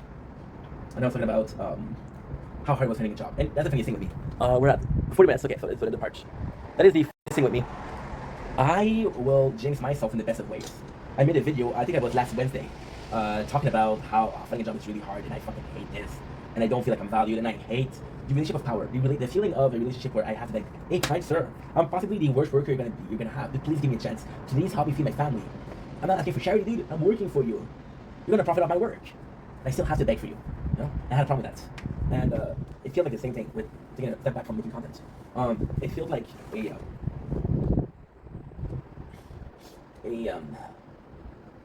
bad. Because it doesn't feel like it's something that I want to do. Again, it feels like something I need to do. And I'm not complaining. I'm very lucky to have this. Because last year we did what I wanted to do. The amount of things that I did that I needed to do versus the amount of things I did that I wanted to do it, crazy, crazy. Me and this guy were talking about this thing. He's a good dude, and I could consider him a good friend. But yesterday he was like, "Yo, can you please promote me?" And I had so many fucking people be nice to me just to say, "Hey, can you promote me?" And that fucking sucks because you don't know how it is. It's like this rich guy, right? It's so nuts because I don't feel famous. It's like this rich guy who doesn't know what friend he has, but maybe they're all there for the money. And I'm like this crazy guy that has friends because of he's popular. He's not that popular, so maybe himself doesn't see that stuff popular, right? I had this also this girl, right? I had this girl who was very flirtatious with me, very flirtatious. But it was only flirtatious during the stream. When I DM her in the background, no answer. Then you realize that this particular person, was only there to look like the biggest fucking queen in the ball because the popular guy is paying attention to her. Right? I was talking about the two assholes on TikTok battling. One of them yesterday says, "Hey, I'm starting the battle when I get too much money, send me a pair of tits." I wish I was joking. And he got his pair of tits. He's got his pair of tits. What a horrible thing to do, but he still did it. He got away with it. You know? There's a lot of things that I don't like on social media. There's a lot of things that I don't like. And I want to keep what I'm doing. See, I laughed about it a lot. It was a meme, but Bob Ross had it all figured out. Bob Ross was this crazy talented painter, this crazy popular painter. But Ross never made millions. Bob Ross never became the next sensation in painting worldwide. He was loved, but not beloved. Understand? Yeah. Had it all figured out. See, I'm gonna go back to the Outdoors Boys. They're just phenomenal. The Outdoors Boys. That's a crazy story. The Outdoors Boy did a first channel called the Catfish something, and he never got famous. The Outdoors Boy has been making content for the last 4 years, and Joe Rogan watched one of their episodes. They talk about it, and then Charlie, which is Penguin's CEO, made fun of Joe Rogan because he doesn't like Joe Rogan. So he watched it all. He watched the episode to make fun of Joe Rogan. He's like, no, this channel is amazing. And then this channel, he was posting videos and getting millions of views. Really popular, one of the most popular channel. And he always left his comment off. So what does that matter? So YouTube will see that your comments will see comments as engagement. So even though no engagement, he was still getting so many views. He was able to step it up. He was able to step off. I'm seeing the OG family, which is a cool family, and they're super popular.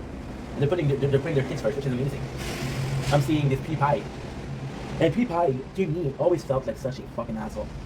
Because PewDiePie was one of the reasons why a lot of advertisers left YouTube advertisements. And PewDiePie felt really, and I mean this sincerely, it felt like a dude that made money when money was to be made. And he said, fuck you, I'm burning the bridge, I'm burning the ship. Nobody's going to be making as much as I did. And then when you look at what really happened is, he found this wife. And they traveled, and they had fun, and they had a life outside of social media. And then they had their son, Bjorn. And now the guy posts one video every 3 weeks, 4 months, a month. And people are like, yo, congratulations, PewDiePie. You know? But it's also all of these legends that are taking a step back. Markiplier, Jacksepticeye. See, those 4 years were the most constructive years of my life. And hopefully I'm doing this for another 10 years, 20 years. And it's continuing to bring me as much. If the next 4 years bring me half what the first 4 years brought me, I'll be a happy man. I'll be so fucking happy. I'll be like, wow, I'm lucky. But I have to admit that those last 5 years, looking back at it, felt like a fever dream. It felt like it wasn't real. It felt like, holy shit, I did all of that. Sometimes I'm watching a video and I'm like, holy shit, I remember saying that. But tell me, I don't remember. I don't remember. Sometimes I'm gonna see myself and I'm so tired, I'm like, wow. I'm gonna see myself in the video and I'm gonna be so tired, I'm gonna be like, wow, you really worked hard that day.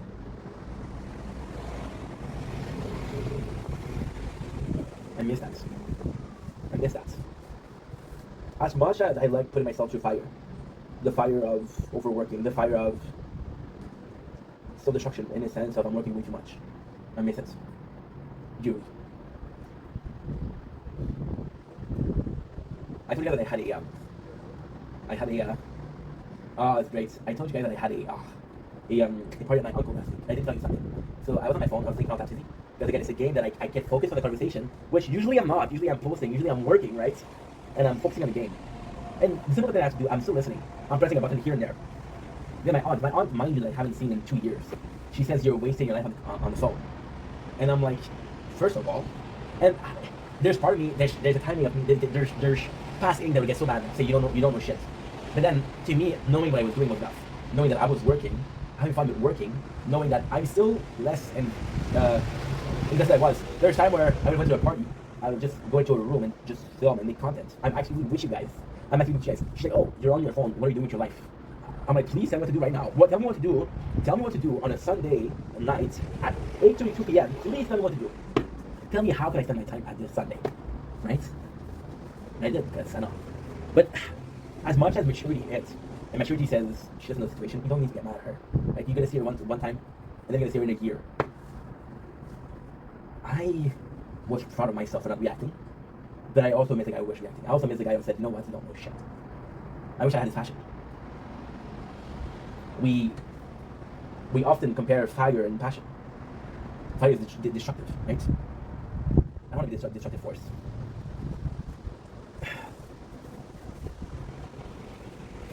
Look at people that reach out, like you community, right? And when they're talking to me and say, hey, how are you? We miss you. To me, it's such a weird feeling because it's a hundred times more fulfilling than making content. I tell you something. When I was doing live on TikTok, I was like, I should have done that before. And then, believe me that I don't care. I remember all the nights I spent talking to the camera. I'm not talking to anybody else. I remember going to see the sunrise in the morning. And I said I should have done live. I share this moment with someone. You know?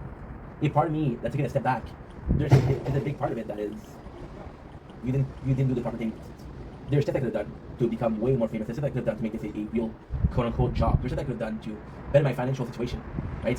Stressful. There's a lot of stress that I'm feeling, a lot of pressure that I'm feeling is from a financial situation. Right now I have a debt. Right now I'm paying the rent. But as I'm paying the rent, I'm taking into my savings. And my savings, I got 1 more month, right? So in case you didn't know, today is the 22nd May. I have enough cash for June, but July, I'm fucked, right? Now, technically speaking, if I start my job on Monday, this will never, ever be a problem. The problem is if I don't, you know, sick fuck. You know, sick fuck. I don't know what to do. That's a lot of stress. You think that when I was receiving, you wanna have too much information? Huh? You wanna have too much information? You think that when I was receiving $880 every 2 weeks, I was stressed about my taxes, I was stressed about something? No. I can live very comfortably for $950 per month. I was making $1,760. Yeah. Then October stopped in October. And here we are in May. I still have some leftover money.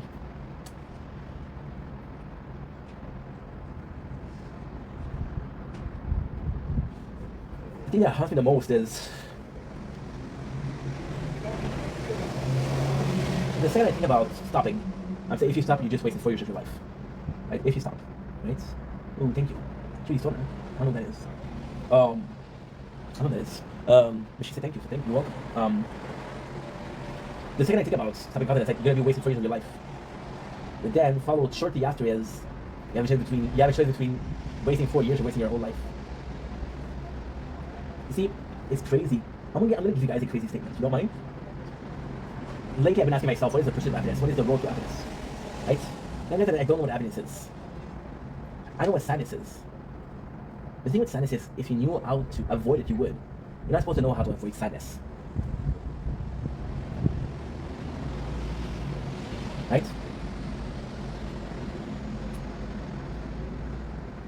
And I think that happiness is a highway. Right? And sadness is on both its sides. Right? And they're all leading you from point A to B, from life to death. Right?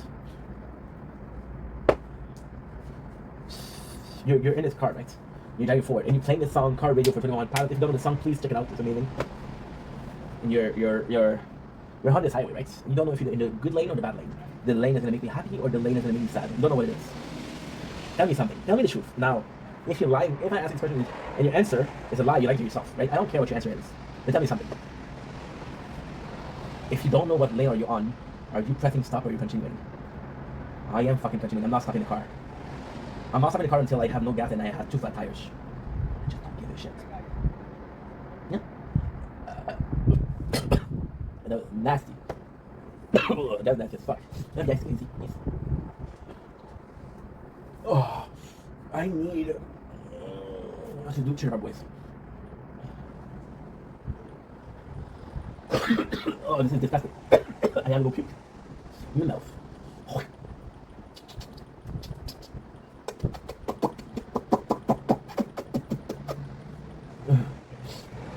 It's so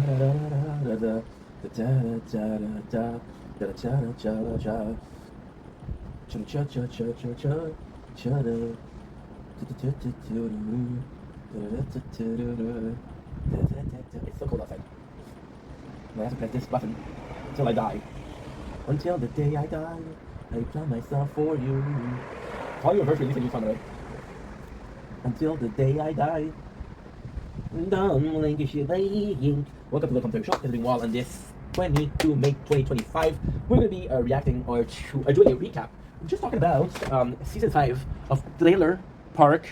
You're supposed to know the answer. Boys. We're celebrating the possibility of a Trailer Park Girls. Why are we celebrating today? Well, we're doing season 5, which honestly is one of my favorite seasons. One of my favorite seasons, but also a very special thing. I did a bit of grocery today, as the French would say. And I bought, can I get a drum roll please? Halifax inspired Donair. Fucking Donair. Now, why Donair important? I wouldn't give a shit about Donair for Trailer Park Boys. So I think I'm gonna do. It didn't come from me. I think I'm gonna. Such a cringe guy. I think what I'm gonna do is I'm gonna check out if I'm still recording. We're still recording. Oh yeah. What I think I'm gonna do is I'm gonna be watching till season 7. We'll take a little break, watch the 2 specials, and then my dearly friend, we are gonna be eating some Donair. You're down with that? Are you down with that, dude? So Netflix, we're watching Trailer Park Boys if it allows us to see. It is season 5, so technically speaking, we started when? We started Friday. It is disgusting by the way. Show me Rockstar. I'm gonna fuck with this one. Until the day I die. Wait, what? Okay, fuck, we skipped an episode. Showcase original. Yeah, so season 5, episode 1 is Give Freedom, Give Peace a Chance. So if you guys remember last season of Trailer Park Boys, we had a whole field of weed and a panther or a tiger. Have you ever wondered if Steve French was a tiger or a panther? That just did. And I'm pretty sure tiger. Never mind. He had a field of weed. So we sold the weed, we're supposed to be rich. The guys are leaving jail, and it's so fucking funny. To me, this is the prime Bubbles. I gotta say, Bubbles carried the show. You see, my apologies. Ricky is a bit, how do you say, Ricky. And Julian is a bit too much. Julian. Season 5, you introduced Ray in the big fashion, which is, I didn't like Ray. As a kid, I was a fucking fool.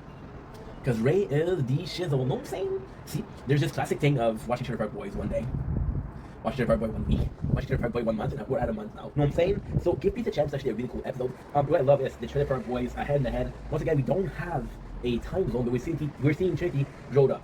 So I'm like, okay, I'm a couple of years, right?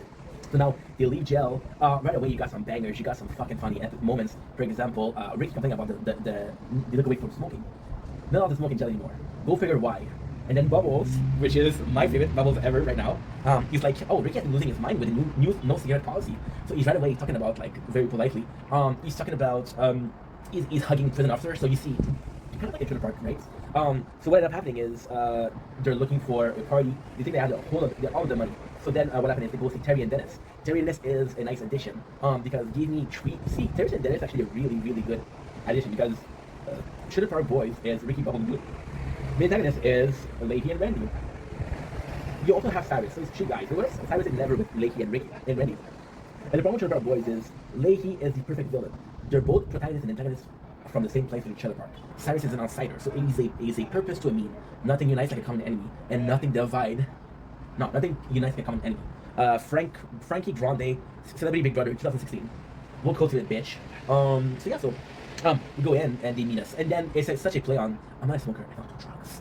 I know it's hard to believe, but I don't do drugs. And apparently there's this common cliche that your dealer wants to be your friend, and he's not cool. So we have Terry and Dennis, Terry and Dennis, and it's so fucking cool because they go in and the boys are complaining about, oh, it's so good, it is so fucking good. They're complaining about them having their package out. They have their package out, and it's so fucking awkward. However, there is something that's really important here. We see Terry that is super chill, and Dennis that is not chill. And that's something that they say. And the coolest thing is, you see Ricky was friend with Terry, because Terry called Ricky Ichiban. Which, if you didn't know, Ichiban is the best in Japanese. And it's kind of cool that Terry really had Ricky's back. We saw that season 4, the finale, Ricky had a lot of connections. People like Ricky, which I don't know why, because Ricky's not an asshole, but it's good to see. It's really good to see. Also, what I want to add is my favorite moment of the episode is when they're in the museum because they're big time, and they come back. You got Ricky and Bubble pissing, and Julian making a commentary or having a confessional. Then you got Ricky making a confessional with Bubbles and Julian pissing. It's just fucking funny. Then you have the limousine driver. My apologies. The limousine driver that is the limousine driver that is pissing. Now, the season 5 episode 1 has this really specific and important moment where we see Leahy, a very calm Leahy, and it's like, I know the boys are coming out every single day, and I'm worried. So then what happened is, every season technically is your last season. So when season 1 shoots, the last season is season 1. When season 2 shoots, the last season is season 2. When season 4 shot, the ending was Leahy and Ricky going to a gun, so that's really, really bad. So the piece of chance is they basically come back, and then Leahy called the cops because they're gunfire, because technically speaking, well, Cyrus is there. So they're talking about this new fucking, not allies, partner. And then it's Cyrus. So then they're fighting, and then they're fighting, and then to protect himself, Julian take the car and steal the gun, so they go back to the park to check that. And so then Leahy called the cop and he blamed them. And then Leahy's like, yo, this is a peace offering. I'm off the liquor. And the funniest thing is, Ricky, the first thing he does is shake his hand. And Leahy and Ricky are probably the most athletic characters. Bubble respects Leahy, and Leahy and Julian are both alcoholic. I feel like Julian is the Frodo to the dual room that is Leahy. That makes sense? Cool, that makes sense. Cool. Okay, cool. So yeah, so we give Peace a chance. There is this feeling that they can cohabit together. And Julian's like, no, he's really drinking, which is true. Leahy is drinking. However, Leahy and Ricky could have cohabited. So this is a part of the movie, Don't Legalize It, which is super important. So Don't Legalize It, once again, the boys are in jail. Surprise, surprise. And then they come in. And then the first thing that happened is Leahy and Ren fights. So Leahy gets drunk. And then Leahy goes back to the trailer park to see the boys.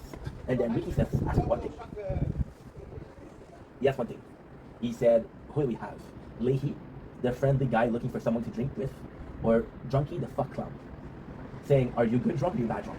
And Leahy says, you don't know the circus is in town. So there is a belief, and what it did, which is a bit of a spoiler, but season 10, they're saying that Ray wasn't Ricky's father. Because, so the lore would be that Ricky's mom was a whore, she liked to sleep around, but then they think that Leahy could have been a dad.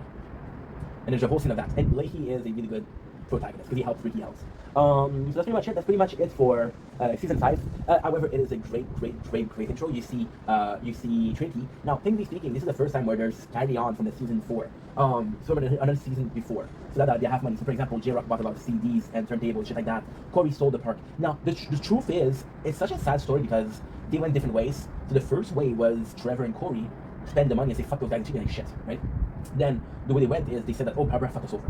So what is the truth? I don't know. The one is they don't specify it, but the J-Rock boys sometimes have continuity mistakes. It happens. It's okay. Season 2, episode 5, season 5, episode 2. I don't remember this one. Because we watched it yesterday too. I'm telling you something. Watching the episode at the end, it's so stupid. So then Ricky's like, yo, where's my money? And they end up living at. So this is why the show is so good. See, they come in the same trailer park because they don't come together. So it's fucking complex. So in season 4, Barbara had a personal finance problem. She bankrupt, and she was in a trailer, supervisor trailer. And then Leahy becomes homeless. So Leahy ends up buying the trailer of Julian. So Julian ends up not having a trailer and ends up living at Ray's. There's also an evolution. Ray's finally finished paying off his whatchamacallit. Finally finished paying this mortgage. There you go. Finally paying off his mortgage. He has more cash, and he starts having a gambling problem. See, another cool thing with Ray. Ray's really religious. It's hinted at El Pimp in season 2 to number 5, but it's only confirmed in the Christmas movie, like The Way She Goes. So The Way She Goes is fate. If I was meant to lose money, I was meant to lose this money, which is one of my favorite sayings from The Way She Goes, Bubs. So then they go out, and when Ricky learns that Corey and Trevor fucked them over, he wants to kill them. So then we realize that Corey and Trevor have this peace bond, which is 50 yards. So if Ricky gets closer to 50 yards, he can get in jail. However, most of the time, Corey and Trevor try to get close to Ricky, so the peace bond is bullshit. But the coolest thing is, by that, you still want Corey and Trevor to be useful, because again, it's all about making the characters of Trailer Park Boys useful versus having so many of them. So then Corey and Trevor start working with Julian. Now the coolest thing, because season 5 is when shit hits the fan. So you want some inner conflict, right? We established before that Ricky was a fuck up. We established before that Julian, although had good ideas, didn't know how to execute them. So you gotta need a change of pace. And you have Julian training Trevor and Corey to the job. And Ricky kind of doing some self-work. So for example, he's finding a job as a janitor. For example, he's interested in studying. For example, he wants to be a good father. Everybody had away from the park. Lucy had with this. It's so fucking funny. So Lucy had with this, and then Ricky's like, he asked, the first one to talk about it is Bubbles. And Bubbles says, I'm a fucking nerd when it comes to that. I'm a fucking nerd. And Bubbles says, oh, she has new boobs, and a third of them is mine. So then Ricky's like, yo, if you notice something about Lucy, I'm falling in love again with her. And Bobo's like, no, I didn't notice anything because it doesn't admit that she had new boobs, right? But she had new boobs. Now, the cool thing with this is Lucy the coutier did have a boob job. Now, what is the really cool thing about this is there's not a timeline for the Trailer Park Boys movie. However, the only thing that changes in that movie is that Lucy gets a boob job. So it could be the confirmation that Lucy had a boob job season 5. That means the movie takes part after the season 5 or in between season 5. So it's really cool. Then Lucy and Ricky goes back together. But then maturing is realizing that Sarah is right. Ricky is chaos, and Ricky always brings chaos. And Sarah, she wants the best for Lucy, and Sarah's a weird character. I love Sarah, but it's always like, hey, why don't you start moving on yourself, by yourself, right? Why you gotta be with Lucy and Trent? And then they're best friends, you understand, and they're kind of roomy. So it's not specified. But Sarah also is working. It's the weird thing, she has jobs, she's a hairdresser, she probably has money, so why should she live with Lucy, right? It's never properly explained. So then Sarah's like, we're doing good before you came in, Ricky. And Ricky, technically speaking, has a good place here. Technically speaking, Ricky is the rightful, he's rightful, right? Rightful heir of this space. So he's married to Lucy, the daughter of Trinity. Trinity is grown up now, she's a teenager. But Sarah, she gave a place because she partaken in a lot of bills, she take care of Trinity, she's like a good aunt, she's a really good mom. So then Lucy and Ricky come back together. And to be honest, watching this Trailer Park Boy again, I forget how little time Lucy had on screen, how little she brought to the script, to the story. But now she brings a lot because she's getting back with Ricky, which is fucking phenomenal. Wins the puppeteer of shit is Julian needs some money because he doesn't have a trailer. The first thing he wants to do, he wants to buy a trailer. So in the first episode, we see that Terry and Dennis had a lot of ash, right? They had a lot of ash. That's why they went to the boys. When they go to a party, so they're like, okay, well, go to Terry and Dennis. They have hash. They'll let it be. Which is why they're going there. And Terry and Dennis, there's a whole grandma thing. It's not kind of interesting. It's cool, but it's not something. Wow. So then Julian doesn't like Terry and Dennis, so he comes to fuck them over. And he kind of uses the excuse of it's Cyrus' money, so let's fuck over Cyrus, right? So they steal their ash. Now the best thing about it is Ricky thinking about the same thing. And Bubble goes to stop Ricky, but they end up stopping Julian. They come back to the park, and then off again at a peace offering, he's shooting up. The boys are shooting up. Then Leahy calls the cops and arrests Cyrus, Terry, and Dennis. Now the greatest thing here is also Ray. Ray takes a big part. He's like, yo, that's not my trailer. Yo, he stole money from Julian because he has this gambling issue. See, Ray. This is such a cool story. Ray doesn't have as much of importance in the story, but since he's living on the same roof, that has some importance. And Ray is also the result of how Ricky acts. And for the first time, it's all about separation. So Ray is more important to Ricky than the boys, than Bubble and Julian, right? Because Bubble and Julian, they don't have families. So for them, Ricky's important, but Ricky does have a family. Ricky's the only one to have a dad. Ricky's the only one to have a wife. Ricky is the only one to have a daughter. He's a family man, right? So puppeteer shit is implied that Leahy started to drink. There's super funny moments with fucking Randy being shown bottles and I'm freaking telling. And Trinity's like, how lucky now, Hamburglar? And I fucking love that because it's a cheese-eating walrus. I said it once, I said it twice, I said it 1,000 fucking time. That's super cool. Next on this we have what? We have so then Randy's like, why didn't you call the cops on the boys? He said, those are shit puppeteer. The more shit they do, the more time they're gonna get in jail. So the problem with Ricky and Julian for Leahy is when we go to jail, they go to jail for a couple of months. It's never enough. They don't have time to reform, and he doesn't have time to take big peace. He's like, give me a year without the boys. I'll be pretty good. You don't have that. He's on the charge of 4 minutes.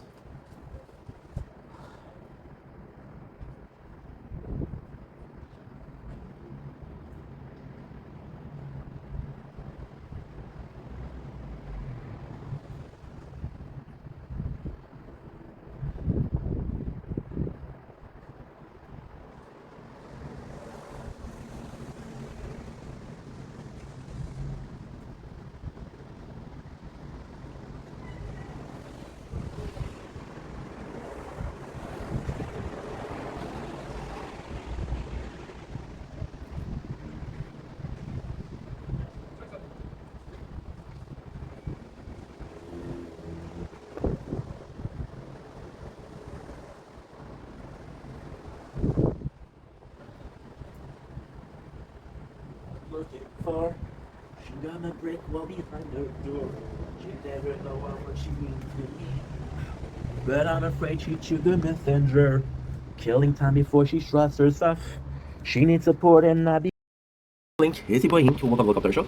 This is Walkers are having a wonderful day on this 23 May 2025. Ooh, we have a new message in the tower. News, so it's news. Patch note 26. There is a new patch on this 23 May, so check it out. And it's reset button option for a guardian, that's really good. 150 gem, it's not that bad. Just a fetch reward, you see. They nerfed it. So you can now do guardianship during a run instead of hard locking. And match menu, okay, that's good. Add a fetch point to guardian coin and game stats, that's super good. Add a display for the currently daily mod for medals. Okay, current daily caps. Not sure what that means. On the horizon, ooh, it's a feature added for And it's for guild. The guardian is like, okay. That it meant to like actually no benefits days. No, in its current states, the ship does not live up to their gameplay niche. On this edition, it's underwhelming. We are taking this time, assessing all the guardian ship, ensuring that they are worth investing. Oh, nice. Okay, good. Good. They're telling me to buy. Let's do the action meter. It's super easy. I got 2 days. I got enough, which is great. Okay. Not a big deal with the with everything, but still.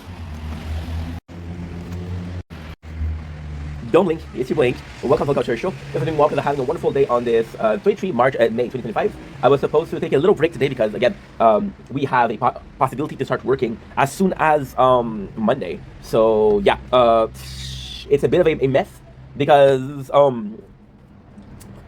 I had a lot of time off work, right? But I never had days off, right? So we've been working. So I was supposed to take this day. It was a perfect day because look at it, it's raining. But then I was gonna spend the whole day sleeping. So I was like, you know what? Fuck it. Let's actually do something productive. And then here we are. So a couple of things to try, a couple of games to play, somewhat of a nice weather to start. It is still raining, so without further ado, I'll get you here. On the ground I lay, losing everything. I can see my eyes passing me by. Dominic, it's your Blank. Welcome to the Culture Show. This is Walker having a wonderful day on this here 23 May 2025. I'm down here. Hello, Short King. I am super excited because I'm gonna be making some content. I mentioned before we were supposed to make content, but I don't know. I'm so apprehensive about the job on Monday and wanting to be ready, and wanting to be well rested, and wanting to put every single chances in my corner. I was like, yo, let's take today's Friday away. Let's take Saturday, Sunday off. So yeah, it's gonna be fun. But hey, anyway, enough talking. Holy shit. Beth. On the ground, darling, losing everything.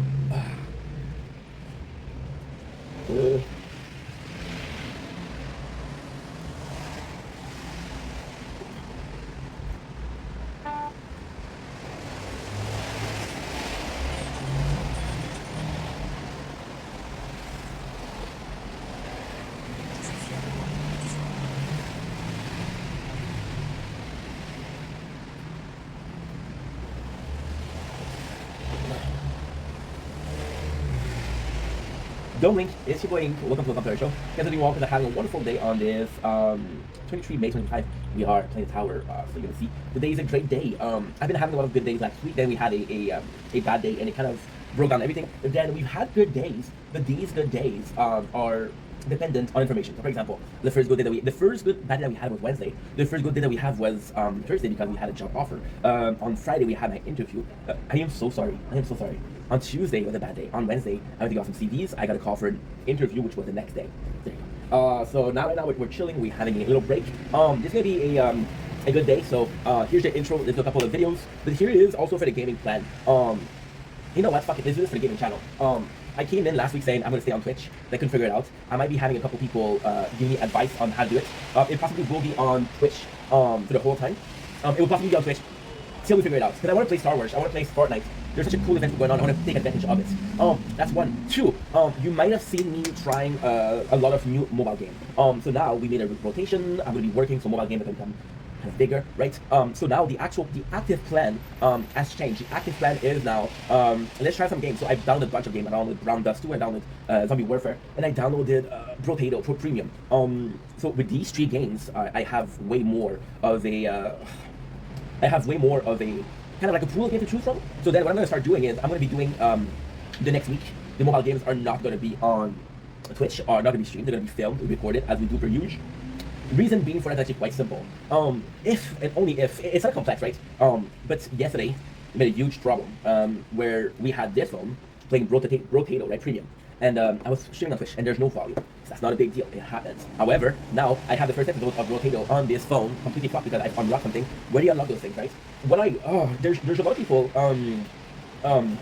There's a lot of people that are going to be doing two things that I don't understand, that I'm completely against. They'll be farming a lot off screen, right? So they'll be farming, and the point is to make it a bit better for people.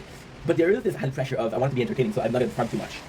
And the people, they will play offline, right? So for example, this guy played Fortnite, and I get that you want to play for fun, right? But yeah, all you have to say is I have no voice. Like I have no voice list, and I'm going through some things, and people will leave you alone.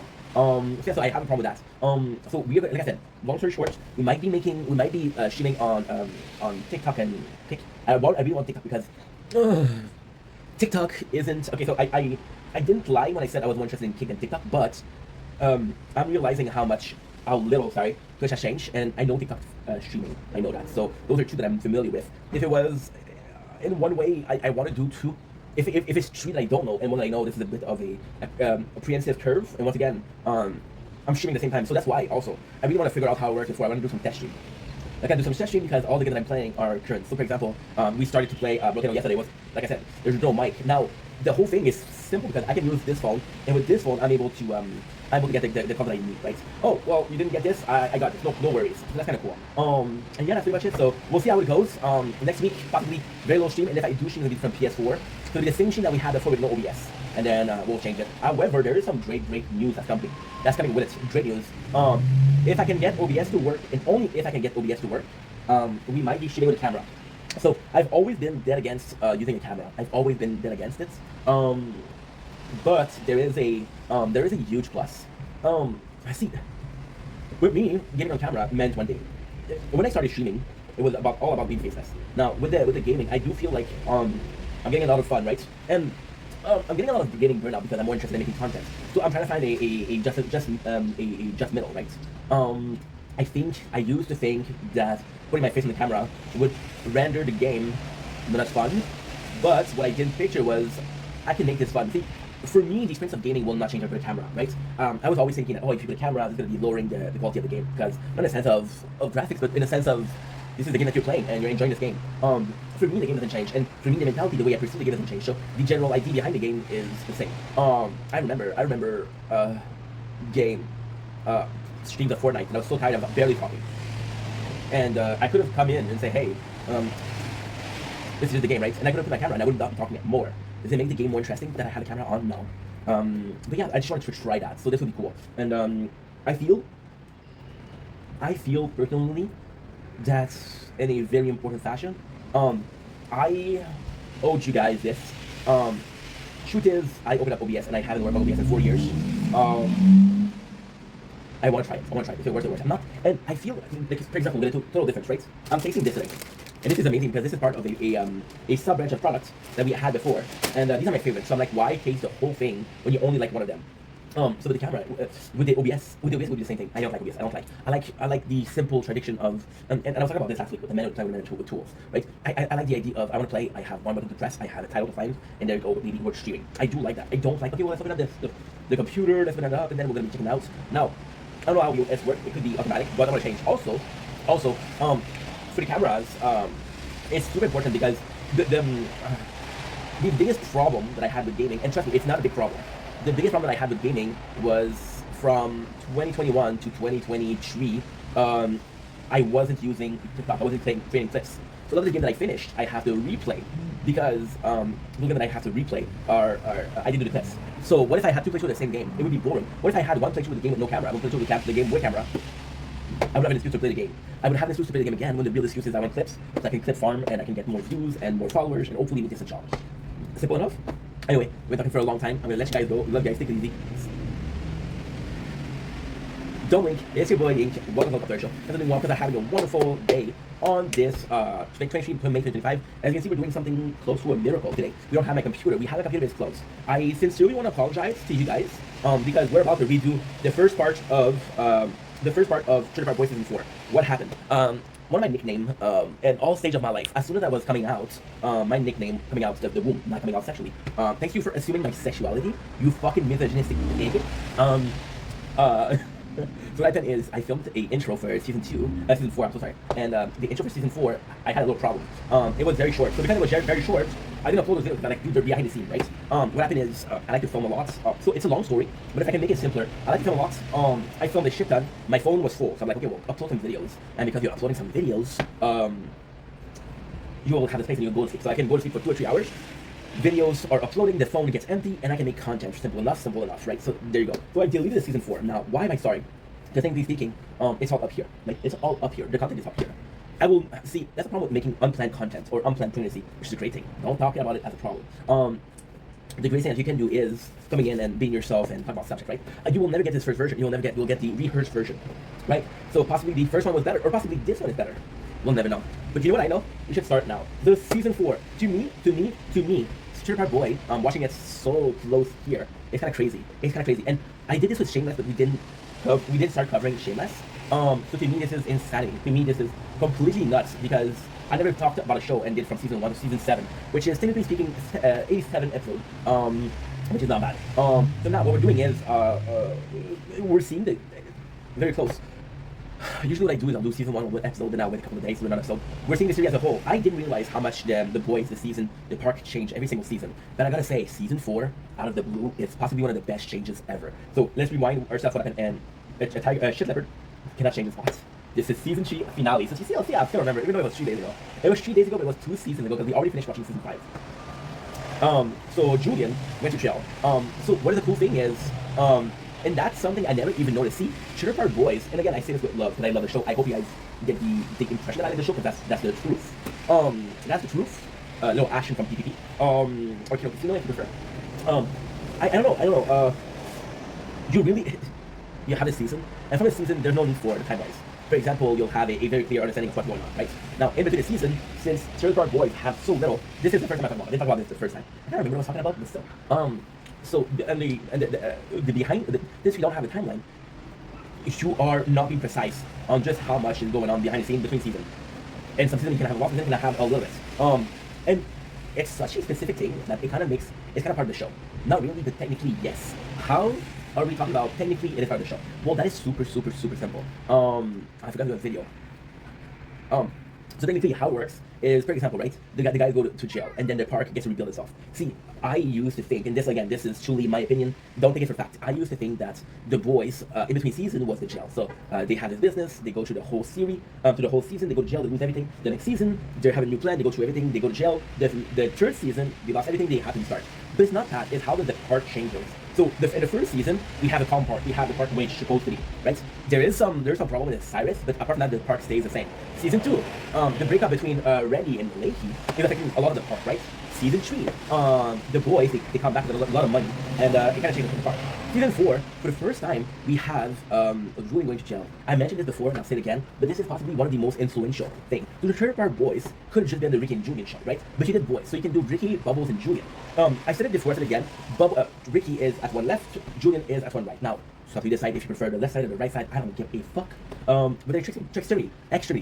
Julian's a planner, but he's not a doer. Ricky is a doer, but not a planner. You can see that in the big dirty when there's a plan that doesn't work, and Ricky is one that saves the day. So we always have this balance, right? And Bubbles is a sad character. Bubbles is a pretty normal guy, but he is highly dependent on Ricky and Julian. So the way the acting affects him. Bubble could live his life fixing cars and just having some fun. But he goes with Julian and Ricky. Now for the first time, it's not specified if it's the first time ever, but in the story of the show, it is the first time ever. So Bubble stays with Ricky. Ricky once again to the Park Boy supervisor since Jim Leahy goes to the and again, you don't really have to explain it. The show doesn't talk about it. The show doesn't explain it, but it's so good. Jim Leahy goes to prison. There's an assistant Trailer Park and a Trailer Park supervisor job that opens. The only experience was Ricky. You don't need to explain this. You know why? Season 3, episode number 2 is that fucking Ricky. Fucking Ricky. I've been an assistant supervisor for an afternoon. That was enough to get a job. I love this. This is my favorite show. Like, you didn't know? Cool. You don't know too? Okay, I'll do an announcement after that. Pray for me because this is where we go. What am I take too much break. I do too much side tangent. I'm in a really good mood today. Can you tell? For people that know, Ink, you're in depression, Ink, you're not feeling good. Seeing me like that is either super weird or super refreshing. So, you don't have to tell me that Ricky as a supervisor, because I saw it. And then he's been there. Bubbles being the assistant manager meant that him and Ricky spent a lot of time. And Bubbles, it's so complex. See, Ricky will always be Ricky, Julian will always be Julian, but Bubble does change. And it changes a lot in season 4. I would say this is the biggest change in character that we have the whole show. Because he's spending so much time with Ricky, and Ricky is part of chaos, and Ricky is such a great this is such a great position to say this is a true influence, you know. I mean, the first season, yes, Bubble and Ricky were friends, but they weren't that close, right? Nothing they see. Again, the first season, Bubble was not supposed to be part of the show. That's kind of important too. Season 4 1, never cry shitholes. So we got the boys coming back from jail, Ricky and Bubbles becoming Trailer supervisor was complete chaos. However, it's good chaos. So for example, they installed satellites for people. They have a 2 separate part of the park. Now, the 2 separate part of the park is amazing. If you want to be part of the crew, if you want to be part of our activities, if you want to live in our way, go up to our side of the park. There's no problem. If you don't want, stay in your side of the park. We won't bother you, right? So doing that is actually quite sensible. However, it's nothing surprising because again, if you remember season 3, episode 1, which is give freedom a chance, you remember that Ricky, the second he got money, was making the park richer. Richard Risher. That's his real name. Ricky is Rick or Richard. It's funny because it's so fucking funny because Ricky is the only one that had a family name. Bubbles probably had a name before Bubble that we forgot what it is, right? So this is explained in the animated series. Bubble just came out and he was being homeschooled and then he started going to school and he was being bullied and then Ricky and Julian kind of got him, they kind of helped him out and he had his cool ass machine, Bubble machine. So when they asked him what was his name, he didn't answer and say, oh, why don't we call you Bubbles? And the name stick out. Which would not make any fucking sense if it wasn't for J-Rock. Again, season 3, he was like an assassin. J-Rock believes he's black. He believes it so much that other people from the park say, yeah, he's black, no problem. We accept him the way he is. You talk about non-binary. You talk about gender fluid. You talk about all of these concepts of pronouns. And I'm AFAB, and I'm like I'm cis, I'm straight, I'm bisexual, I'm asexual, demisexual, all that, right? We're all biracial. That's what Jamie is. J-Rock. If you call him Jamie, I'll knock you out, son. You know what I'm saying? So in season 4, you have Julian come back, right? And it's kind of cool. Oh my God, do I go crazy? What Ink Vendetta do you want, right? You want a psychotic Ink Vendetta? You want a normal Ink Vendetta? I'm gonna pretend like you said the psychotic Ink Vendetta.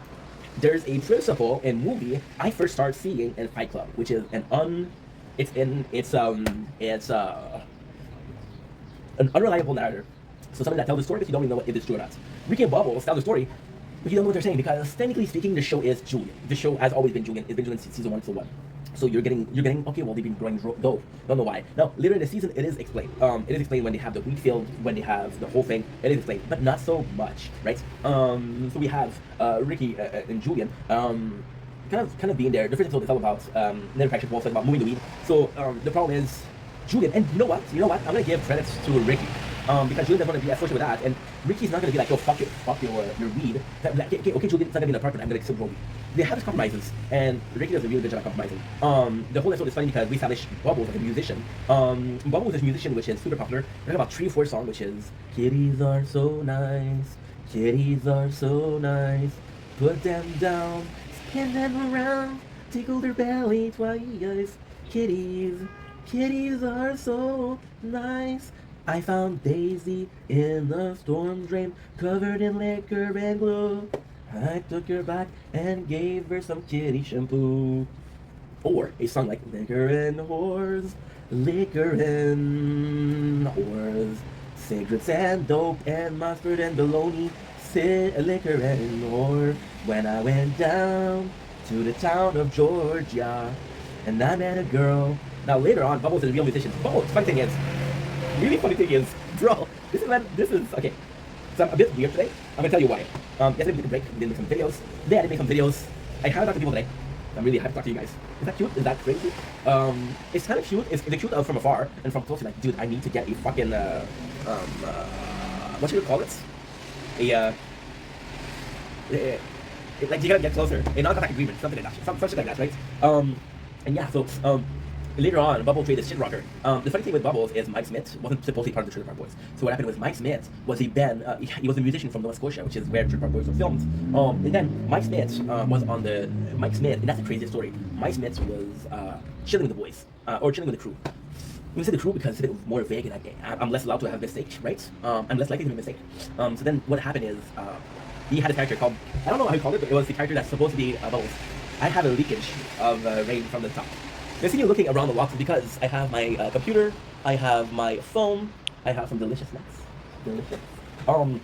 So Mike Smith was making the character, and Mike Clutterberg, which was the realizator behind Trailer Park Boys. So people talk about Michael Volpe. So if you know the truth about the whole documentary, Michael Volpe and the boys talked about it for a while. But it's funny because this is some of the only content that you'll see them as Rob Wells, Mike Smith, and Jean-Paul Tremblay. So Mike Clutterberg was it was the heart of the it's such a hard thing to say. Barry Dunn. So if you look at the director, there's Mike Clutterberg, there is Michael Volpe, and there is Barry Dunn. Barry Dunn, you might know him under Rainbow Floor, which is his character name, which is the battle of Ricky. Barry Dunn liked the show. Barry Dunn liked the show, like being part of the show, like the universe of the show. He really liked it, and he was a good director, but he didn't have the vision. It was just like, okay, well, let's fucking go. Now Barry Dunn is selling cars, right? Michael Volpe was the financial aspect, was the business aspect. So he was behind everything. He was behind the movie, he was behind everything, but he didn't like the show as much as Barry Dunn did. He didn't like Barry Dunn as much as, okay, so technically speaking, there's two shows before. It's so fucking complex. Wow. There's two shows behind Trailer Park Boys. There's One Last Shot, which is Jim Leakey when he fell in love with the alcohol. And I'll have to watch that. Yeah, I'll have to watch that.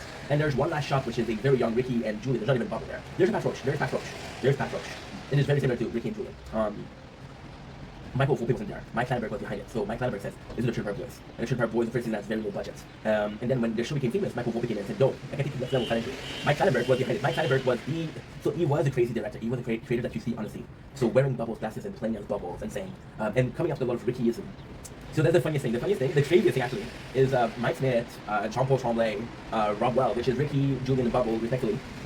They did an IQ test. And Rob Wall was the smartest of the three. Rob Wall was Ricky. A lot of Rickyism came from Mike Clanberg, right? Come back to our sheets.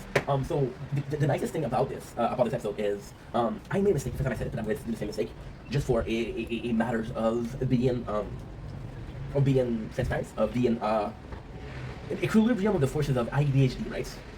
Sith Lord Inky or Jedi Master Vendetta. I can see other way around, I don't give a fuck. Huh? I love life. Oh my god, I love life. So what ended up happening is in season 4 episode 3, DVD, which is again from Mike One Assassin.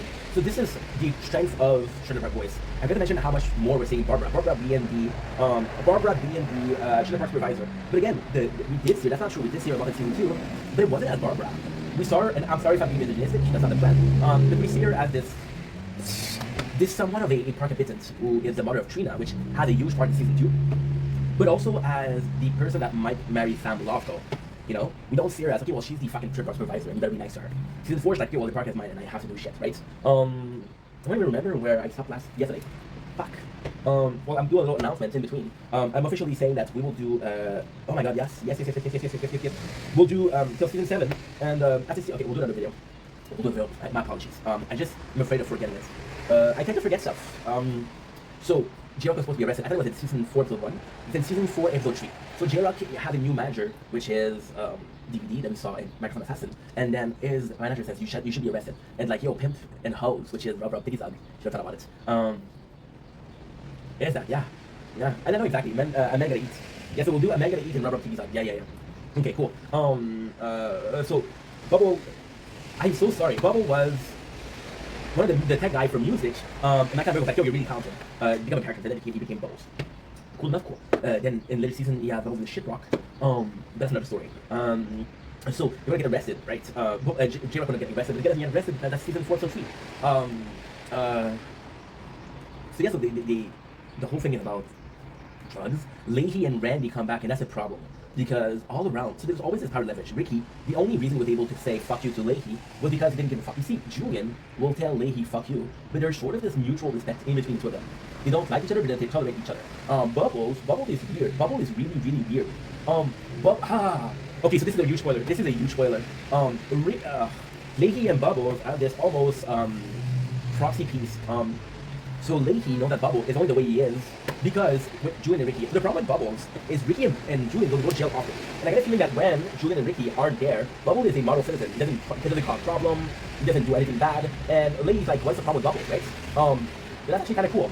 Now, I don't think there's so often, and I do mean so often, I couldn't even count the number because there's so many of them where Leahy will protect Bubbles. So for example, in season 5 that we just watched, an episode called Don't Trust the Shit Line, Bubbles want to sell some food to Leahy because he has money issues. They want to sell some food to Leahy, and he's like, hey Leahy, please buy this stuff. I'll sell you a good stuff for $12. Then last year, it's really worth the value. And Leahy knows he stole it. But Bubble comes in and he's like, yo, I need the cash. I'm sorry. Versus Ricky and Julian who just went cry because there's an opportunity for money. Bubble doesn't have need, doesn't have want, you know. So that is quite important, and the whole story. So Bubble, the reason why he's very respectful of Leahy, very very respectful of Leahy. But and this is the craziest thing that I don't understand. Bubbles, right? I didn't even find out. I swear to God, I think my mother's head, my father's head, on my penis head, which is the most important, by the way. And I didn't find this. Bubbles Ricky and Julian, unreliable narrator. Ricky is fucked, and Julian is actually often drunk. Bubble, however, is a reliable narrator. So in season 7, we have October, we have Halloween 1986, which is they did some crimes as a young kid. Like Leahy lost his job, and Bubble know that this is their fault that Leahy is a drunk. So I think you feel that about it. So there's always been disrespect of the character of Bubble and Leahy. So then they get arrested, and they only want to arrest Julian and Ricky. They got off scot-free.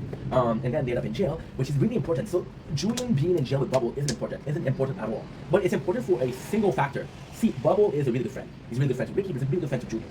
We understand that telling Julian everything that's going on is betraying Ricky. So the fact that Ricky is not around helps Bubble saying that maybe has the right thing to do. And this is where I have a problem with Bubbles. And I love Bubbles, my favorite characters, but I do have a problem with Bubbles. The first season Bubble is this fucking genius who talks about Plato and double lies, right? So you would know that Ricky is over his head and has a problem. But instead of snitching, what he does is like he protects Ricky. So then he tells Julian. Season 4, episode 1. Season 4, episode 2. Man Gotta Eat. Really cool thing about Man Gotta Eat is that's something that they say often. It started out as Smokey at season 3, episode no, season 2, episode 6. Never Trust a Man with No Shirt On. And then season 3, episode 2, with Ricky No Shirt On. And Julian saying, Never Trust a Man with No Shirt On. Man Gotta Eat is something very important. Very important in the show. So you got the whole thing, which is really good. So basically, Julian refused to be part of Ricky. Then Ricky, the first thing that happened is he steals satellite. So he has the satellite, and the very opening is like, yo, you're stealing from the cable company, right? And the cool thing with that is Ricky's like, who gives a shit? Right? And then the whole park is benefiting from cheap cable. Now, legally speaking, is it bad? No. Does Ricky see? That's one of the things that Ricky thought of crime. But that's a noble crime, right? That's a noble crime. Kind of saying to the park, hey, want to just chill? Let's just chill. Season 4, so 2, Man Gotta Eat pushes Julian to the brink of I wouldn't say madness, but still. And he's like, fuck you, I'm out of the park. So then we learn about the switch. See, the problem with Leahy and Randy, and I didn't finish it, I do apologize, is that they've always been this power leverage with Ricky and Julian. See, Ricky and Julian, that's what I was trying to talk about with Bubbles and not even reliable narrator. See, Leahy come back, always had the upper end, right? If he wasn't supervisor, Ricky would have beat him up. But there's like this hard struggle that's kind of cool. So then Leahy is living in a car, the same situation as Ricky. And Leahy allowed Ricky to live in a car, but Ricky's like, fuck you, Leahy. And he's really addicted to Leahy. Season 4, the way it ends is Leahy being pushed and pushed and pushed and pushed and pushed. See, in my opinion, and I'm being truthful, season 4 is when the show really changed because it becomes more of a drama show. Season 1, no drama. Season 2, just fun. Season 3, funny, no drama. Now there is some drama. The way it ends is crazy. But again, that's the problem with shows. You need to up the stage, up the stage, up the stage. People will still watch. I don't want the same problem as season 1. I want the problem that season 4 had. Oh my god, the fact with the Jaybird hamburgers in season 4, season 2. So it's a shame. And you know what? I'll be telling you the first version and the second version. You see this chair is broken. Give me a second. I'm not supposed to leave it outside. But I have those two beautiful chairs. I have those two beautiful chairs inside, made of wood that I've had for 2 years now. And I don't need this chair. Before I didn't okay, so I didn't care about this chair because I wouldn't go out. Right? There you go. Because I didn't go out, I didn't care about this chair. But now that we're using, oh, I guess they're way too big, but they're warm, so if I weigh them.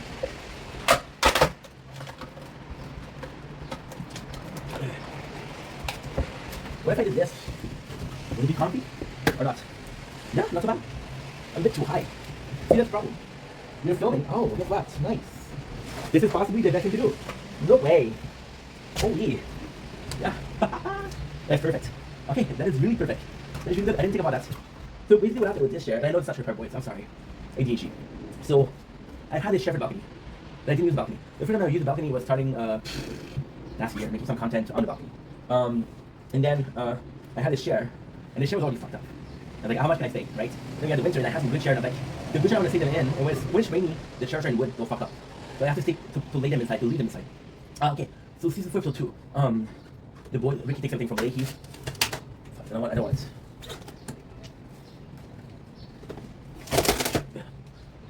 Good. It's a shame, but I really care not really. So yeah, I cannot put my ends here. Why did I do that? I'll find a way to still use this, right? Okay. So I should restart this video, right? Fuck. Yeah. God damn it, ink. Okay, fuck it, I only have a couple more minutes to do. So, A Man Gotta Eat is really sad. Ricky took everything from Leahy. Now, in my first version of this video, Randy tells Leahy, A Man Gotta Eat. You gotta take care of me, so I'm gonna go take care of myself. So it's really funny because if you know the lore, which is explained in the Christmas special, Randy is the male prostitute, and Leahy was the one to arrest him, but Leahy was actually the one to employ him. This is really more comfortable. It's actually pretty good. I'll show you. There you go. So, Leahy taking care of Randy. There's always this power struggle. So, they're pretty kinky. I would say dominant, submissive. Randy being submissive, of course. I also know I need to feel the need to say, of course, but still. So, Leahy now being the purveyor, not being able to take care of. What's next? From my mom. Hi, mom. So, Leahy not being able to take care of Randy leaves. And my first version of this video, which was again deleted, I felt bad for Leahy because I'm like, Randy, if Leahy can take care of you, maybe take care of yourself. Or if Leahy can take care of you, there's no love for that. You're there for the money, right? The little money or the season 5. However, watching season 5, I believe that Randy left to push Leahy. So see, it's complex because Leahy did leave Randy a lot. No, Randy left Leahy a lot. So he left him during kind of the liquor day. He left him during yeah, I have to read that too. Shit. He left him during Don't Legalize It. He left him during season 5. And I believe he left him during season 9. Season 9, Leahy is straight. Anyway. So, long story short, Megan Eats, they're both there. They do have a cameo from, okay, so Julian leave. And it's kind of cool because you get the lingo of the Children for Boys. The lingo of the Children for Boys is Swish, which is an alcohol disgusting that you homemade. I'll get you something drunk, like Bubble say. We have Erica come back when they're stripping, because she has a cough. And the amazing thing about Erica was season 3. I said it because most shows do a season per year. Erica, there's a lot of people that said, oh, she wasn't in love with Julian, she would have not given a shit. But Erica was a good character. Erica was a character that believes in justice, right? As we saw. So long story short, what happened is Erica, she stopped Julian, and she does something good because she sees Randy hooking up, and she sees Julian being something fucking drunk, and she's like, I could arrest him, but you guys have a problem on your own, right? So I really like that. Yeah.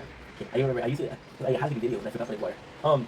So, which Omega Eats, that's pretty much all there is to the episode. There's something really cool, which is Ricky and Bubbles and Ricky fighting. And that's really cool because I think Ricky and Julian wouldn't be friends. And truly, they wouldn't be friends. They're too much unlike. They're fighting too much. Bubbles always wants to say, hey, no fighting, no fighting, no fighting. And they both love Bubbles. So then, what ended up happening is, Bubbles goes to fight Ricky. Not to fight, with words. Like, don't you gonna fight Julian is gone? And then Ricky tells Bubbles, you fucked up. And then Bubbles like, what? You fucked up. And it's the funniest thing because there's this famous scene, which is one of my favorite scenes ever, where Bubble is mad because Ricky owed him money, but again, Ricky doesn't have money because it's Ricky. So then, what ended up happening is, he's going and it's like, yo, give me my money, Ricky. I don't have your money. So then Bubbles like, give me a little bit of chips. And takes a big handful of chips, and Ricky tells him, that's so funny. That is so funny. And even the way they're doing it, the intro of it is amazing. Because Ricky says, I saw Bubble playing base basketball, and the only reason that Bubble played basketball was in a bad mood. Like, to release some stress, which is really good. I would feed the geese. If you know what I'm talking about, you're awesome.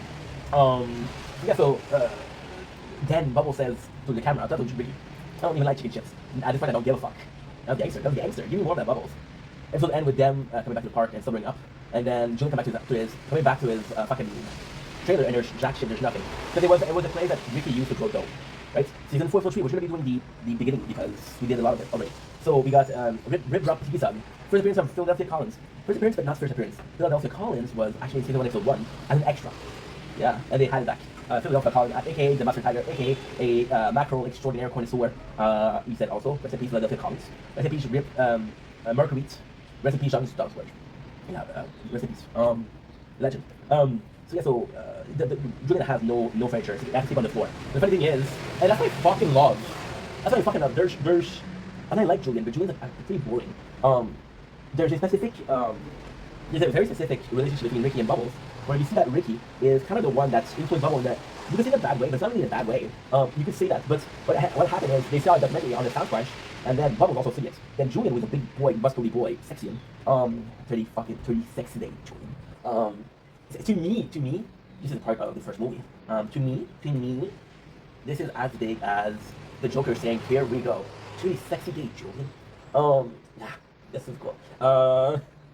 Dude, I'm excited. I'm so excited. I love the content. I'll miss it when I work. I'll miss you guys. I don't want to know. I don't want to stop. But I have to because I have to pay the bills. Right? Such is life. A man gotta eat.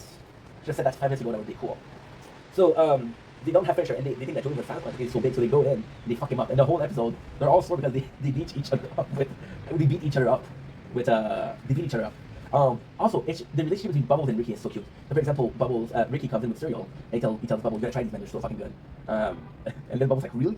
And then Julian, he really doesn't give a shit about that, right? That's something sweet. So the goal is to sell. So they go to steal furniture, but then they steal so much furniture. That's like, yo, we could open up hotel, because what's happened is Barbara tells Ricky, "Hey, Ricky, can you do your job as supervisor?" And Ricky and Barbara, they have a relationship. Like, sure.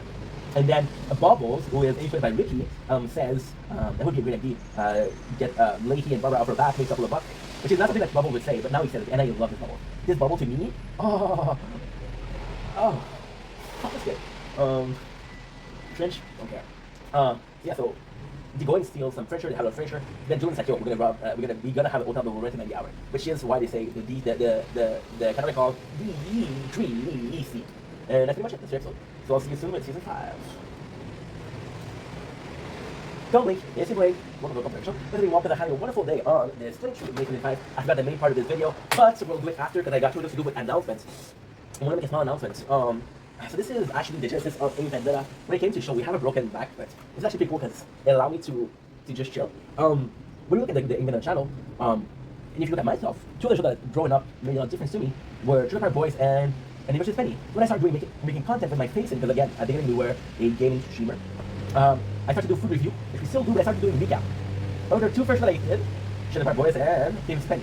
So now we're redoing Trailer Park Boys because we're mature and we're a different content creator. And I want to redo Kenny vs. Penny. I want to redo it. Why? I'm adding so much fun with Trailer Park Boys. I'm adding so much fun with Trailer Park Boys. It's a sad day when I finish the... It's a very sad day when I finish the review of both of those shows. Because in my mind, I want to do shows, and I want to do content. So watching it that I already recovered, I already recapped and reviewed, there was no point at all. Why bother, right? So we're redoing it. And if you're happy, you're happy. You're not happy, fuck off. Don't care. That's pretty much it. Anyway, you guys take it easy. Peace. Don't blink. Yes, your boy. Oh, I forgot to do a thumbnail. There's a little thumbnail over here. That's the one. Okay, everyone, it's 23 May 2025. Today we are tasting, well, I spoiled it. We're tasting another energy drink. By the way, I wanted to say thanks to one of the followers, one of the viewers. They watched my yesterday review of Rain, and they actually gave me some more information out of it. I'm going to tell you guys the name of the channel, but I do believe that this adds a little bit to the story. Give me a sec. I thought about it before, but I was supposed to review some Ben & Jerry now. But I was like, nah, fuck it. Liz. Oh, give me a sec. Funny thing with Orange Cycle is, I've had it Dream Cycle, I've had it as candy, and I did not like this candy. I did not like it at all. I did not like the candy. So when I had to try the Monster Energy drink, I was like, no, but it was delicious. And then I went to taste Rockstar, which is another brand of energy drinks, and they had this Orange Dream Cycle. It was good, but I never had Peach Cycle. Peach is possibly one of my favorite fruits. Peach and cream is something that we see a lot. Peach, cobbler, cream, we see this a lot. The food description, no juice, tea, coffee, or any tweak. This is a reserve. I don't know what Monster Reserve stands for. Monster Reserve straight up original Monster and new amazing flavor. It's a new ideal combo of the right ingredient in the right proportion to deliver the right bad buzz that only Monster can. Monster Reserve Pack are a powerful punch but has a smooth, easy drinking peach and cream flavor. Athlete, musician, anarchist, co-ed, road warrior, metalhead. So this is something that we already read. So fuck it, let's start this taste test. I'm excited we have 3 of these bad boys. Why? Because there was no flavor that really jumped in my face. Like, okay, well this is new, so let's start it. As they say in French, let's go, yeah. First of all, smell. Very peachy, and with Monster, there's this kind of little bit of a problem. There is a delicious ultra peach keen. So I really like this flavor. So this has to taste a little bit like peach keen. There's also this other problem. They have this peach tea and the rehab portion of Monster. So there's a lot of peach Monster out there, which means that there's multiple of the same flavor, and it means they're competing with themselves. I go figure it out.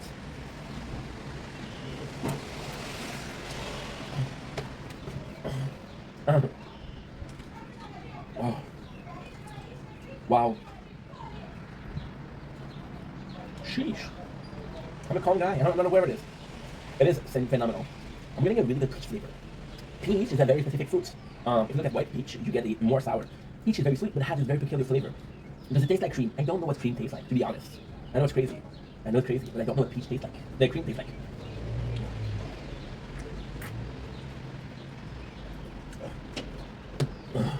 It is so good. It reminds me when I was a kid. It was this candy. Half milk, half peach and strawberry. Reminds me of that a lot. It really is candy. It's delicious. A strong taste of peach. I don't know what the cream is supposed to taste like. However, the cream is possibly what... Okay, so I know what exactly the blend is supposed to taste like. I know how much sugar to put in. So the peach and cream is exactly what's stopping the peach from tasting the peach, and what adding to the flavor to taste like a better peach. So this tastes phenomenal. This tastes really good. Yeah. One of the best ones I've ever had. I'm trying with this peach, this beet ultra cube peach. I'm sorry. It's just so good. The cream aspect of it is delicious. It's sweet. It's flavorful. Holy shit, it's good. Wow. Wow. And for some reason, to me, this doesn't taste like a Monster. It tastes like energized juice, which must be the reserved. It's so good. It is so good. The gas is already making effect. I already feel like burping. It's telling you something to burp. They're really good. Would I recommend this? I think, and I'll be completely honest. I think it's been a while. I feel like that's right. We tasted product. We tasted Ghost. Ghost is pretty good too. But out of Monster, I can't remember the last time we had something that good. I think the last time. I want to say that I think the last time we had something that good was possibly Strawberry Dream, and that was that was in July. And because we were watching Legend of Zelda, and Legend of Zelda was during the my apologies, the chapter 4 of Fortnite. My apologies, 4. It was during the beginning of our shield playthrough on the tower, and Spurt playthrough the tower. Yeah, that's probably we hadn't had a good one. I was very good, but Monster out of this one, they really put them out. They really improved themselves. We did a good job. And the problem with this one is it's not new. Otherwise, they would say new. They would promote it as new. It's opportunity. Wow.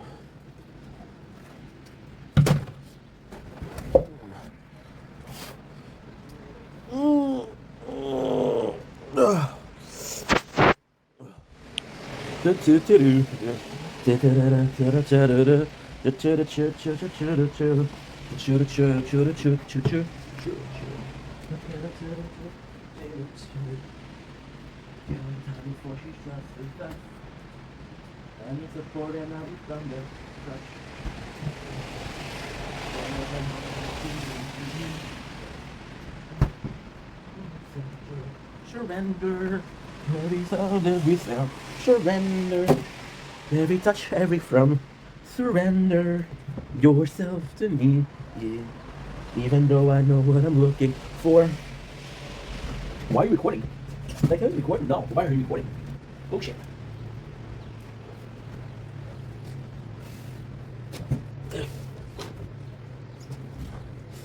Normally, this is Wayne. Welcome to the Computer Show. We're doing Walker having a wonderful day on this 13 May 2025. Today, we are making the biggest announcement in a while.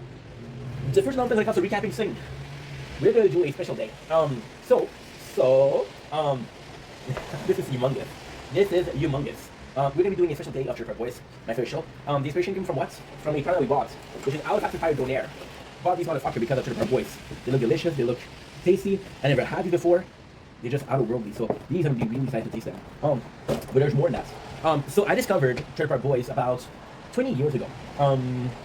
Yeah, 20 years ago. It's perfect actually. 21 years, 20 years. We're going to fight for 1 year. And I discovered them, on a channel called Showcase. Some of you guys remember the Showcase day. They since moved on to Netflix. Why is that important? Showcase finished the show at season 7 and was doing some reruns for years. The problem with Tripper Boys is it's 6 episodes first season, 6 episodes second season, 6 episodes the third season, 4th is 8th, 5th is 10th, after that I don't know. Because we're reviewing right now. So they did a whole weekend of Tripper Boys. We're going to be doing a special day. I don't know when. I think on Sunday. Well, Sunday's a good day to make a special day. We'll do a special day. What we're going to be watching every single special. So the Christmas special, oh my god. How much I want to push this? Holy shit. I'm going to push this. I want to push this as much as possible. So we'll watch the 3 movies, right? The 3 movies. We'll watch, holy shit. The 4th special, which is Christmas special and Live the Bad Guys. And then we'll watch the live. The live I watched it a couple of times in my heart, so it's cool. And then what we'll do is we'll do a Trailer Park Boys special. And we'll have TikTok live, and that's going to be our moment. TikTok live, depending on you guys. A lot of you guys will do an hour. A lot of you guys will do an hour and a half. Because nobody will do 2 minutes. And that will be the special Trailer Park Boy day. So here's why. This is the sad part. So the first series that I ever recap was Trailer Park Boys, and I love it. And when I would be doing it again, because it's my favorite show. The sad thing with Trailer Park Boys is I'll redo it this time. I'll review this season 8, 9, 10, 11, 12. I don't think I'm going to review the, well I could, okay, I'll do it. The animated series. But apart from that, the problem with Trailer Park Boys is there's so much content. Like this is the Gen Life show. If you look at their podcast, they've been doing podcasts for, They've been doing podcasts for how long?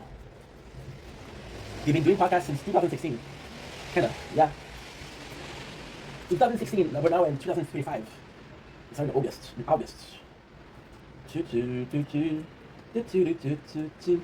Oh, my hands are falling because it's so cold outside. But I'm Canadian, so I don't complain. I think I found my phone.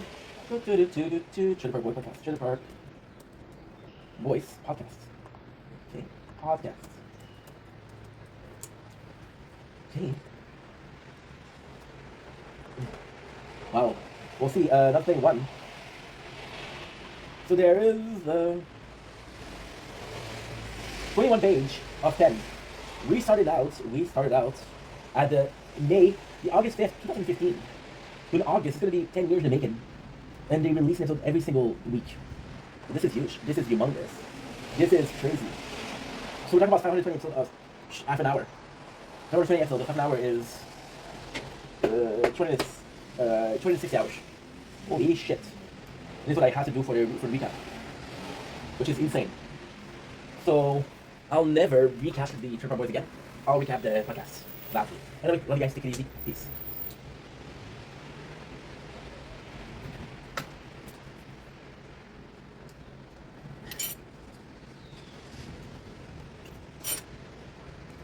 Don't blink, it's your blank. Don't blink, it's your blank. Wonderful coming to the show. As we walk with having a wonderful day on this 23 May 25. I was supposed to say more, but I couldn't figure out some lyrics. Today we are tasting a product that I do not like. Do you guys know the story between me and Ben and Jerry? No, not the real Ben and Jerry, not Tom and Jerry, but Ben and Jerry, the ice cream company. Out of their first ice cream was possibly Ben and Jerry chocolate fudge brownies. Now, technically speaking, yo no quiero crema de leche de chocolate. I don't like chocolate ice cream. I do not like chocolate ice cream. I don't dislike it, but I don't like it. If you give me vanilla, I'll go with vanilla every single time. Don't ask me why, I just will. I just will, dude. So when this came out, I was happy because I already have the half bake. That's one of the best ice cream ever made. And the cookie dough, chocolate chip cookie dough, which was also great. So I'll be tasting it if you don't like it. Because life isn't about what you like. Life isn't about always having what you like. I tasted these maybe once or twice in my whole life. We've been eating Ben & Jerry for 10 years. So it's not time to give it another chance to it, because I was like, maybe my taste bud changed, maybe we're a distinguished gentleman. Reality is I bought peach and cream, which is peach, something I wouldn't try before. Now I like it. I'm thinking that maybe this I would like. I would have hoped for a vanilla ice cream, but we'll just do the deal. Now we have no problem. I can see enough a little bit. The boy had this something for an hour and a half.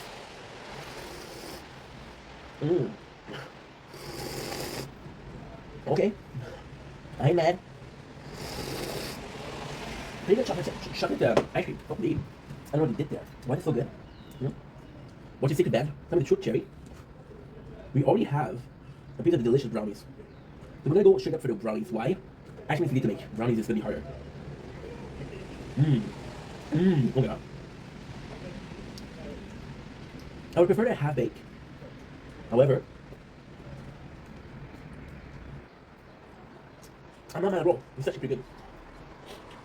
Chocolate ice cream, although not my favorite, it's pretty tasty. The brownies, like I said, although they're properly cooked, have a nice little cake, almost cake-ish texture. I love them. Nice texture talk. From cream to cake. Yeah.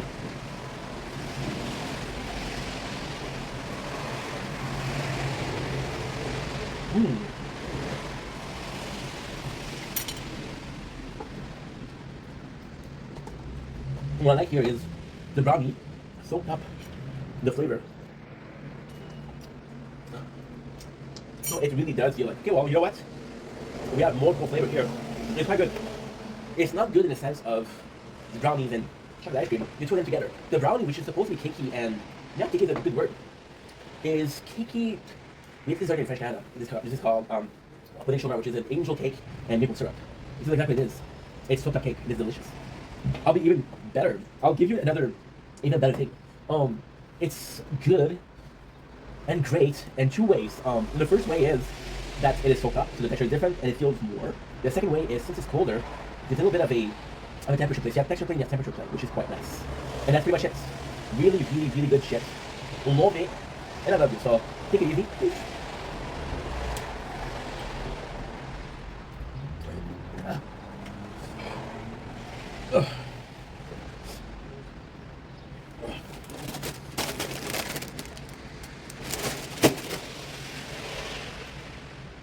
Don't blink, it's playing. Welcome to the show. Welcome to having a wonderful day on this. Drum roll, please.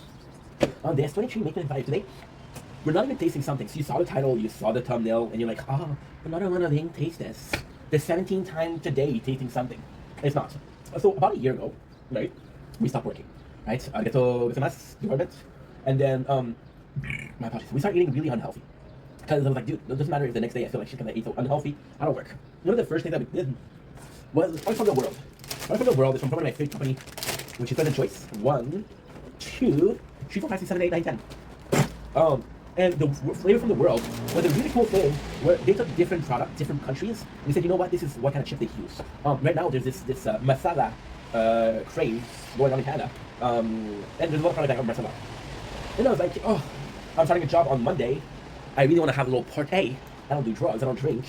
What can I do to partay? And I was like, you know what? This has some junk food.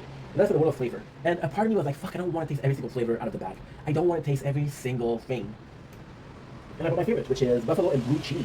So without further ado, let's say buffalo blue cheese. Why? There's 6 flavors. There's taco, which is good. There's turkey stuffing, which is good. There's chicken adobo. Chicken adobo is the best one, better than buffalo wings. However, chicken adobo is very rare to find. So the buffalo wings, buffalo blue cheese, the one I could find is really nice. We're talking about one of my favorite things in the world, which is chicken wings. You have some cheese, which I love. Look at this bad boy. You look amazing. And really just one of the statements. You see, we're starting a new job on Monday. Possibly, hopefully, I pray to God. And if this new job works, I'm gonna take a step back from making content. So long story short, we used to be making content 6 hours a day. Then it became my passion, my dream. And we make 24 hours content, not 24 hours, but still close. I would sleep and I would record content. Yeah, I know, craziness. So one of the biggest problems I was working is I couldn't enjoy something. So I used to listen to music low-key, high-key in secret. I couldn't enjoy it because every time I listened to something, I had to review it, recap it. Everything became content. There's a part of me that still feel bad, but less about it. I want to be able to say I tasted one out of the 6 flavor of the world of flavor from Present Choice and say, you know what? I'm not getting satisfied.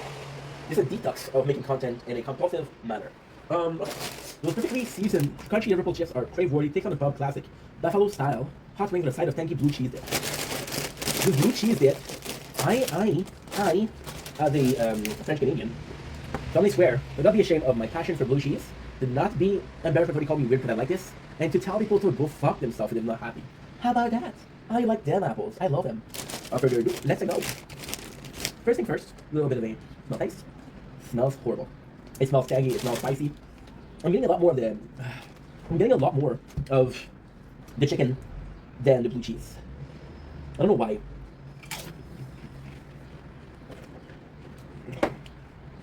Very delicious. My last review was perfect. Really tasty. Really tasty. Super cheesy. It's a shame because although the chicken wings are spicy, I'm getting more sort of a vinegar flavor from them. I'm getting more so of that. Which isn't a big deal per se. Where it is a big deal is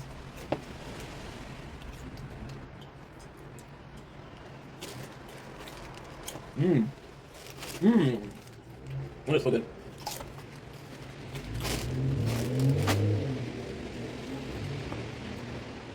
I was thinking spicy.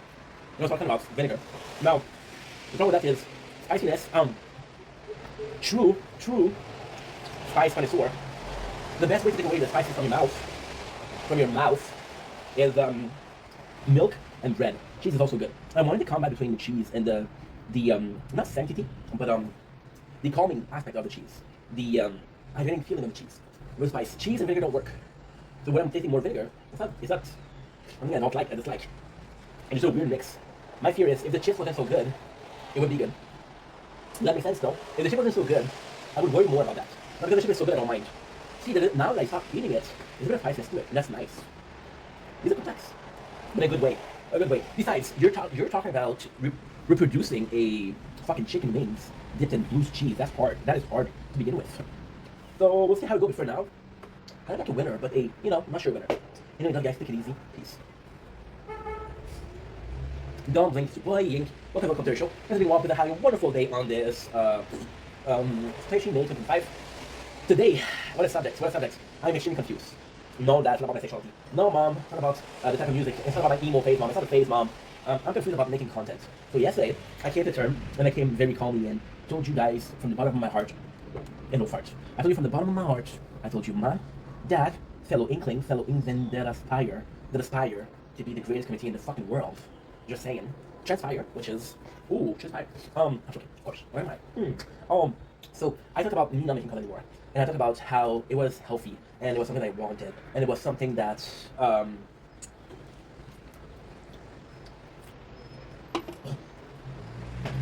was needed. I talked about how Monday I might be starting a new job. A 40 hours a week job. Now, I know what you're saying. Dude, I'm doing 40 hours a week. That's a big deal. Yeah. How many hours a week do we film? How many hours a day do I film? Right? 9, 10? If you're lucky. If I don't want to spam you guys, I'll do 9 or 10. So today is Friday. I was supposed to have a day off making content. I wanted to test myself. And I didn't talk about it. I didn't talk about it at all. Because usually when I talk about it, I jinx myself. It's really hard to say. I took a day off to see how it feels by not making content. See, that's the thing. I know how I feel when I make too much content. I know how I feel when all I do is make content. And I don't know how I feel when I don't make content. That's a weird thing to say. That is an extremely weird thing to say. You don't know how you feel when you make too much content. So today I want to take the day off. My biggest problem is I'm addicted. I have an addictive personality. When it came to porn, I became addicted. When it came to food, I became addicted. When it came to making content, I became addicted. Right? I don't have a problem lowering down of content weight. I don't have a problem making less content if it's healthier. I don't mind. See, yesterday when I made this video, because I did it yesterday, the first thing I said was, one of my biggest regrets in life was how I treat people. At the job. People were really nice. People were phenomenal. My ex was a family. I'm still talking to Shao. I talked to Shao yesterday. So I love Shao. And I met Shao through PC. And I love PC. Here's a problem though. I didn't know what making content. And I didn't treat them well. Not in the way of I was disrespectful to them, not in the way of I was rude to them, not in the way where I didn't acknowledge them, but everybody was putting their effort to make their job, and I was somewhere else. I was making content. And I regret that. Because even though they understood, some of them understood where my dream was, some of them really helped out, some of them were really nice to me, but I get a feeling that a lot of them thought I was being,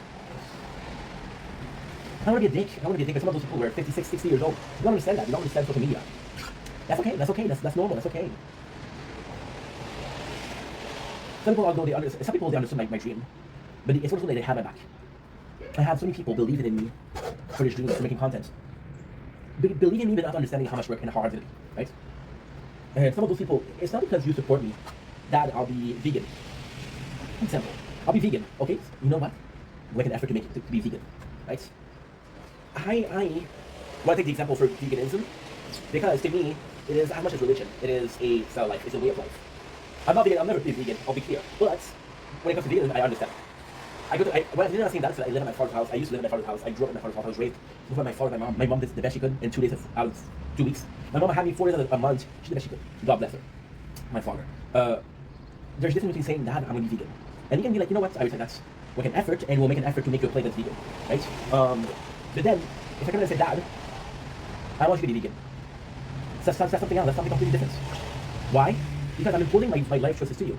I feel like I've imposed my life choices to people at work. And that's not cool. That is not cool. I didn't mean not to be cool. I didn't mean to be an asshole, but and that's not okay. What would I do differently if I could? Nothing. Fuck you.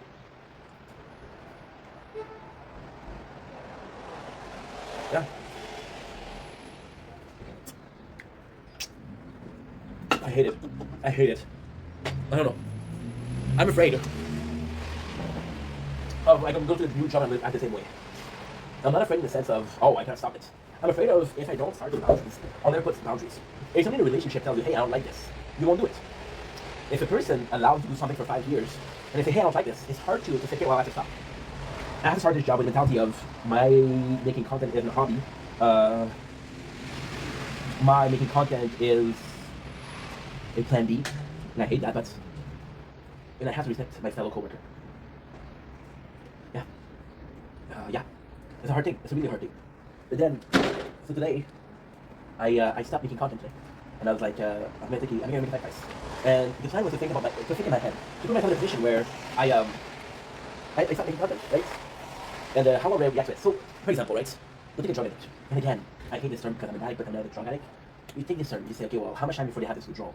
The less time they have without using, the reacting, then the worse it is. So with me, a full day, if I can do a full day, then I can do a full day, that's pretty good. And then, if I'm being completely honest, the dream, and I'm so complaining when I have my stomach filled with goodness. I would have had a beautiful, beautiful temperature. I would have went out, just enjoyed the sun. My apologies. My apologies. But then I saw the weather and I was like, okay, well, what can I do? I'm gonna sleep. So I slept for 12 hours, I slept for 14 hours, and I didn't do shit. And I cannot waste today. So I went to make a video. And I got lucky because the video I was supposed to make was a video that I deleted by mistake. You know, making this content, I was falling in love with the content. This video was such a fun thing to do. I was truly happy. The video lasted 32 minutes, and it's 32 minutes of happiness. Was I unhappy sleeping? No. Was I living sleeping? No, I was surviving. So, now I'm confused. Because I am aware that I could go days without making content. It's not a problem. But if I'm not happy, right? I'm gonna have a job. And one person came to me yesterday and said, dude, don't feel like that. You'll have time to make content. I'm like, no, I won't. I have 8 hours of work. I have 8 hours of sleep. I have 4 hours of stream per day. I got 2 hours. 2 of those hours I have to do some clips. And that's okay. That's okay. But still. So yeah, long story short, I don't know. I'm confused because the mentality is not anymore, can I stop making content? Is that if I'm not happy not making content. If I'm not happy unless I make content, then this is self-torture. This is a form of self-harm. But again, in the worst of my addiction, when it was December, we're going to Alcoholics Anonymous, and I wasn't an alcoholic, but you know, and I went there and I was like, you know what? Those people put themselves in their head that they need alcohol to be happy, and when they don't have alcohol, they're not happy. It's all up there. It's all up there. It's not. It's not. It never has been. Matter of perception, but this perception in this case isn't much a matter of perception. It's a matter of what makes me happy. Imagine this relationship. And lately, I've been using the word relationship a lot for a lot of things. A lot of things, including I've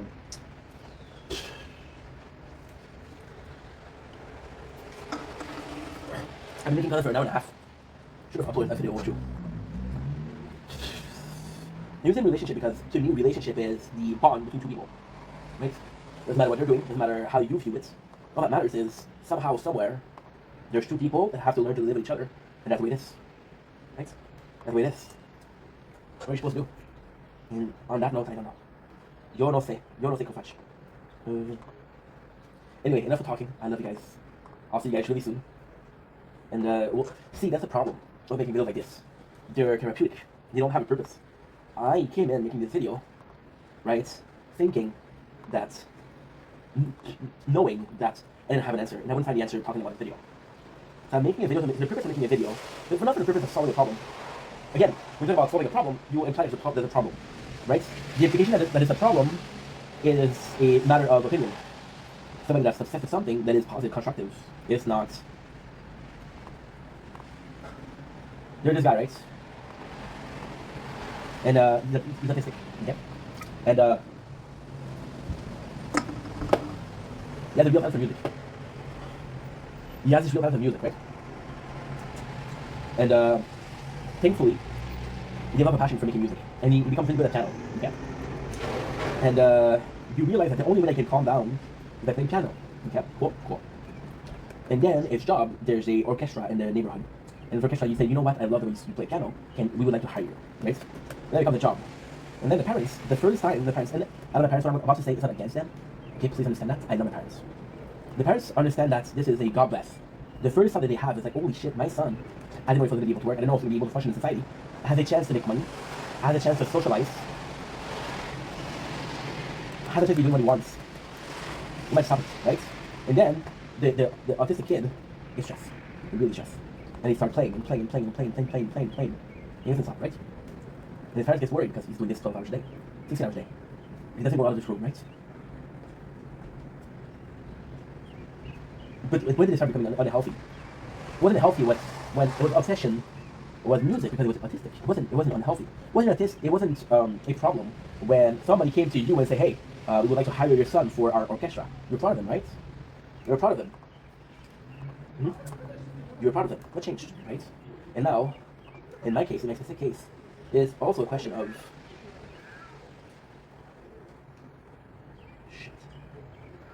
I think I deleted potato. No! No! And then 30 minutes, now I guess it. I think I deleted it. Shit, then. Yeah, I did it. That's okay. There was no audio bit, so it doesn't matter. It doesn't matter. There's still 10 minutes of my life that I never get back, but again, the problem, right? Just wasted 20 minutes. See, the problem with me is I'm not autistic, right? I don't have this excuse. I got engaged in, I use this excuse. Like, I'm not autistic, right? In this case, I have to be my own parents, and I have to come in and say, hey, this is healthy or not, right? And then, what if I was more successful? What if I was able to live my life like that, right? What if I was able to live thanks to this? What would I do? Would I be justified to work this hard? Would I be allowed to work this much? Or people would still say, hey, Inky, that's unhealthy. No? There's this song by Mac Miller, and I love this song. And the song is called I Am Not Real, right? And Mac is talking about how he's dealing with depression and dealing with substance abuse, right? And he's like, I'm in a room surrounded with people that knows my problem, but don't say a word because I'm here paying the truth. How many yeses I have? How many people are just there for one day if I get famous and they'll be able to say, hey, I know the guy said to famous. How many people, right? You're gonna be adding on that because I don't want to be negative, but how many people I expect me to give them a shout out, expecting me to help them to get some followers or get some views, right? And out of the group, none of them work as hard as I do, right? And I always said to myself, fuck them. If they would work as hard as they do, I give a shout out. So I give a lot of shout out to Silver's a lot, and I love Silver's a lot. But Silver's a lot works hard, as hard, if not harder than me, right? They don't mind helping him out because, yeah, he's a big dude, he works hard, right? Then maybe, and I never talk about that, but maybe, just maybe, the people that are asking for a job that are not working as hard as I am, maybe they gotta figure it out. Maybe they're working in healthy amounts, and maybe they're also treating it as a plan B. Maybe they got the answer I'm looking for. Oh, 5%. Let's end the stream here. Let's end this. Let you guys take it easy. What's on the tower? We've got a couple of videos left to do, so we're gonna be doing them. And after that, it is rest time, baby. Rest time. Still did less damage than expected, but it's okay. Less not damage. Content.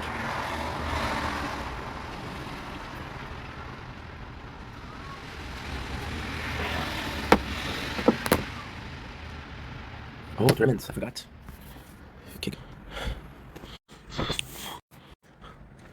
Don't blink, it's your way in. Close the look up to our show. Definitely walk is having a wonderful day. Part 2 of our behind the scene. So we're still gonna make content. It's still got the tower, the computer. Taking a huge risk because as you can see, we don't have electricity anymore. There's a power shortage. There's a what do I call it? A power shortage. And sadly, your boy can't do shit. So the risk we're taking is filming with both, which is consuming batteries. I think I'm gonna go to sleep after I'm gonna try to sleep. I waited for such a long time for the power to come back. Then come back. I didn't have power for the last 2-3 hours. If the phone dies, we'll go to sleep. We're gonna charge that way. If tomorrow the power's come back, we are. Otherwise, tomorrow's gonna be reading. I have a lot of books, so we're good. Yeah. So let's get this started. The computer, dude, this is nuts. This never happened before.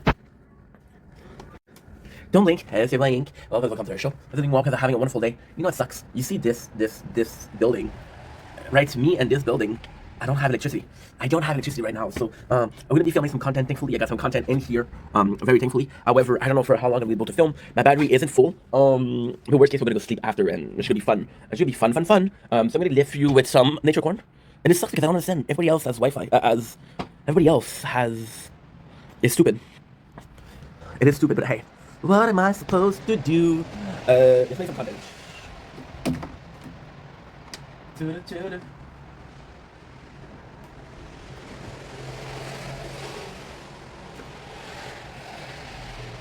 Thank God, this building has some electricity. I can take the Wi-Fi. Holy fuck, the dark. So let's put this. Hopefully it's a bit lighter. Don't blink. This is your boy Ink. Welcome to the show. So you walk is having a wonderful day on this 23 May 2025. I wish I could make it brighter, the lights. However, we don't have electricity. It sucks. I don't have electricity at all. So I want to make content right now. We've been waiting for 2 hours just to get the electricity left. So yeah. If we are lucky, we are lucky. If we're not lucky, we're not lucky. I'm gonna be talking about. I'm trying to get the lighting as much as possible. I don't know if I can increase the lighting here. I can't. Okay. It's not a big deal. Today we're making a video. So I've been talking about treating content creating as a hobby lately. So taking a step back and just enjoying what making content was supposed to be about. And it was supposed to be about just, how can I say it? It was supposed to be just about You're not gonna see me either way. I tried. Well, this is not bad. This isn't bad, per se. It was supposed to always be a plan B. A lot of people, that's not the story, right? Everybody treats this as a plan B, as a dream, as a possible. I treat that as plan A right away. I treat that as, no, this gonna happen and I'm gonna make it, right? And then when I was thinking about sorry, I'm trying to find a way to make it brighter, but I can't. When I was thinking about taking a break, I was like, dude, you kind of wasted 4 years. So of course, the brain goes into freak out mode, and the brain goes into a mode of, what did you do in the last 4 years? And the idea that came in is, if I stop the content now, what is the number one lesson that would have? And the number one lesson that I would have is actually quite simple. What did content bring me? I could say, if I was really, really cute, I could say I had some friends. But you see, today we don't have electricity, we don't have Wi-Fi. So those friends, which are online, I'm like, oh, and it's crazy because it happened last week, and last week we were in a position of, dude, I kind of fell down and back into depression because of the lack of electricity. So today we're really focusing. I'm doing something I shouldn't do. I'm connected to the Wi-Fi that is the LTE on this phone. So this phone does have data. And then on the Wi-Fi, the problem is, I don't know how much Wi-Fi I'm going to be using. I'm possibly going to be using, I don't think I'm going to be using like 22 gigs tonight. But who knows? And I gotta say, it's such a hard thing because what the content brings me, and it brought me so much. I was like, okay, well, it brought you so much, but you did work for it. So what is the one thing that I changed in your life, right? And then the whole mentality of Ink Vendetta is the change, right? So Ink and Stefan are the same person, of course, but they act different. And I was like, what if one made Ink different? See, it's cool because, again, the house, see, there's always heat in the house because I live in a building where the heating is included, but it's not heating unit for the whole building. And they have a lot of old people that don't have muscle mass, and because they don't have muscle mass, it's colder. So there's always heat in that apartment. So right now it feels colder than it is because I'm used to hotter. And I was like, okay, well, who's better in my opinion? Stefan and Ink Vendetta. Well, technically speaking, it's such a crazy question. Without Stefan, there's no Ink Vendetta, and without Ink Vendetta, there isn't Stefan, right? So it's the opposite, right? So Ink Vendetta being an extension of Stefan, but Stefan not being an extension of Ink, allows me to process, okay, well, Ink is the lesser version, right? However, in the last 4 years, Ink has accomplished more than Stefan has in his own life, his whole life. Now, I know what you're saying. Ink, it's not possible that in the last 4 years you've worked more than you ever did. Now, this is not true. Financially, Ink has done pennies. I've gotten pennies. Emotionally speaking, Ink never had a successful relationship. I did. Stefan did. Right? I had internet romance, but it was long distance and didn't work. Am I saying that long distance will not work? No. Am I saying that it takes a ball of steel? Yes. Sadly, we have balls of titanium, which is not the same thing. I checked it out, and not the same thing. So that being said, why is, in my opinion, Ink a much better use of my time? Well, in 4 years, we accomplished something that we never had before, was developing a dream, developing a community. See, in my entire life, and this is more of a problem of Steph, right? I always been part of a group. I never led a group. Now, is my goal to lead a group? No, of course not. However, if the group in question is only allowing you to be with them because you're following them, I was following them. I believe a lot of people are gonna say there's leader and followers, and I don't agree with that. There's people in your group of friends can have more leadership. There's a person in a relationship who can have more leadership. It doesn't make you a follower. A follower will follow you all the time. I can be listening to friends and they're saying something stupid and I say, no, you're fucking wrong. Does that make me a follower? Does that make me a leader? No. It makes me a guy with a different opinion, right? I would say, would I go as far as saying equal? Possibly. If you're starting from a logic or a concept of we're both people with opinion, right? They're the same value. Now, if the person has more research and has more knowledge and has more fact on this concept than you, then their opinion is more valuable because their opinion is more factual and yours is more emotional, right? But at the very start, you're both people with an opinion, right? And then, in principle like religion and principle like afterlife, there's no concrete proof. So no matter how much a person has studied the Bible or the Quran or the Torah or any single religious book, there's no factual proof, So your opinion and this opinion would be the same, which would put you in equal and not in leadership and following position. Now, I constantly talk about leadership, about relationship lately. The reason as to why is because it's so crazy to me. But everything is a relationship. Right now, so you see if I do this, I'm completely dark. Can't see shit. I wish I had lights. I do have light though, I just don't like it. Look, I can do this, and you see me a bit better, right? I don't know. I don't know what I'm gonna do. I'm so sorry, guys. If I had internet, I would. There's possibly a way though. Okay, I'll put you here. So now we have my tablet. I'll show you. We have my tablet, right? Oh, I get. My tablet has a glass, and glass will reflect light. Glass will reflect light, so that's a goal. If glass can reflect light, then I'm good. If glass can't reflect light, then I'm fucked. Is that better? It's a bit better. It's a bit better. There you go. A little bit of MacGyver over here. MacGyver with a with next to nothing. So I talk about relationship. And the reason I talk about relationship a lot is I've always been this solitary wolf, right? One of my dad too is a wolf. The solitary, right? A lone wolf. But lately with work, with community and life, I'm finding myself to be in more and more situation where I have to deal with people. But it's still a case where I'm dealing with somebody. For example, I have this toward the government. The government isn't a person, but I'm never talking to a group of people, right? I'm having this action of giving out CVs. I give out a CV to someone, and I'm hoping they're hiring me.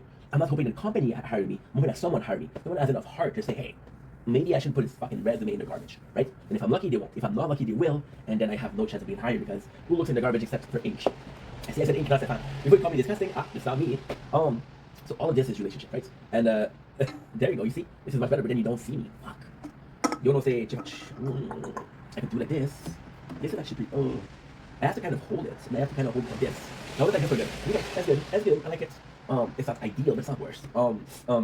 So I'm also about the relationship because I'm often dealing with one thing. For example, the rent, that's a relationship. The work, that's a relationship. The debt, that's a relationship. The content, that's a relationship with myself, right? And then Ink and Stefan, really speaking, are in a relationship. Did you know there was such a thing as self-cest? So there's such a thing as incest, which is fucking your family, and there's self-cest, which you're fucking yourself, which is crazy. I'm in a relationship with myself. Now, there is, again, there's balance. You guys know how much balance means to me. The yin, the yang, the good, the evil, the right, the wrong, the righteous, the non-righteous, the emotional, the factual. Balance has always been something that's part of me. What if this yin and yang with Stefan and Ink? Ink will allow me to do so much more. When I present myself as Stefan. When I'm meeting someone, I'm hoping they enjoy who I am, which is Stefan. I don't go like, oh, yo, I'm Ink Vendetta. Do you know Ink Vendetta, bro? 8,900 something followers on TikTok. What's up? And I've been having a hard time with this. And I've been having a hard time with this as a, during the winter, the relationship between Ink and Steph. In the sense of, I don't feel like Steph has done a lot. I put so much focus on Ink for the 4 last years that I don't know who is Steph anymore, right? Just imagine, right? Ink is a mask, right? Let's just call it like that. You guys know how much I love masks. I'm obsessed with masks. We love Majora's Mask. Let's imagine ourselves with Ink being a mask, right? And we've been so focused on making content that we've been wearing this mask for 4 years, right? And now we're finally taking the mask off, right? And I'm like, who the fuck is this guy, right? It's like a guy who stays in for 4 years and get out and the city around him changed. And I'm like, where the fuck am I? I know where I am, but it changed. I don't recognize it.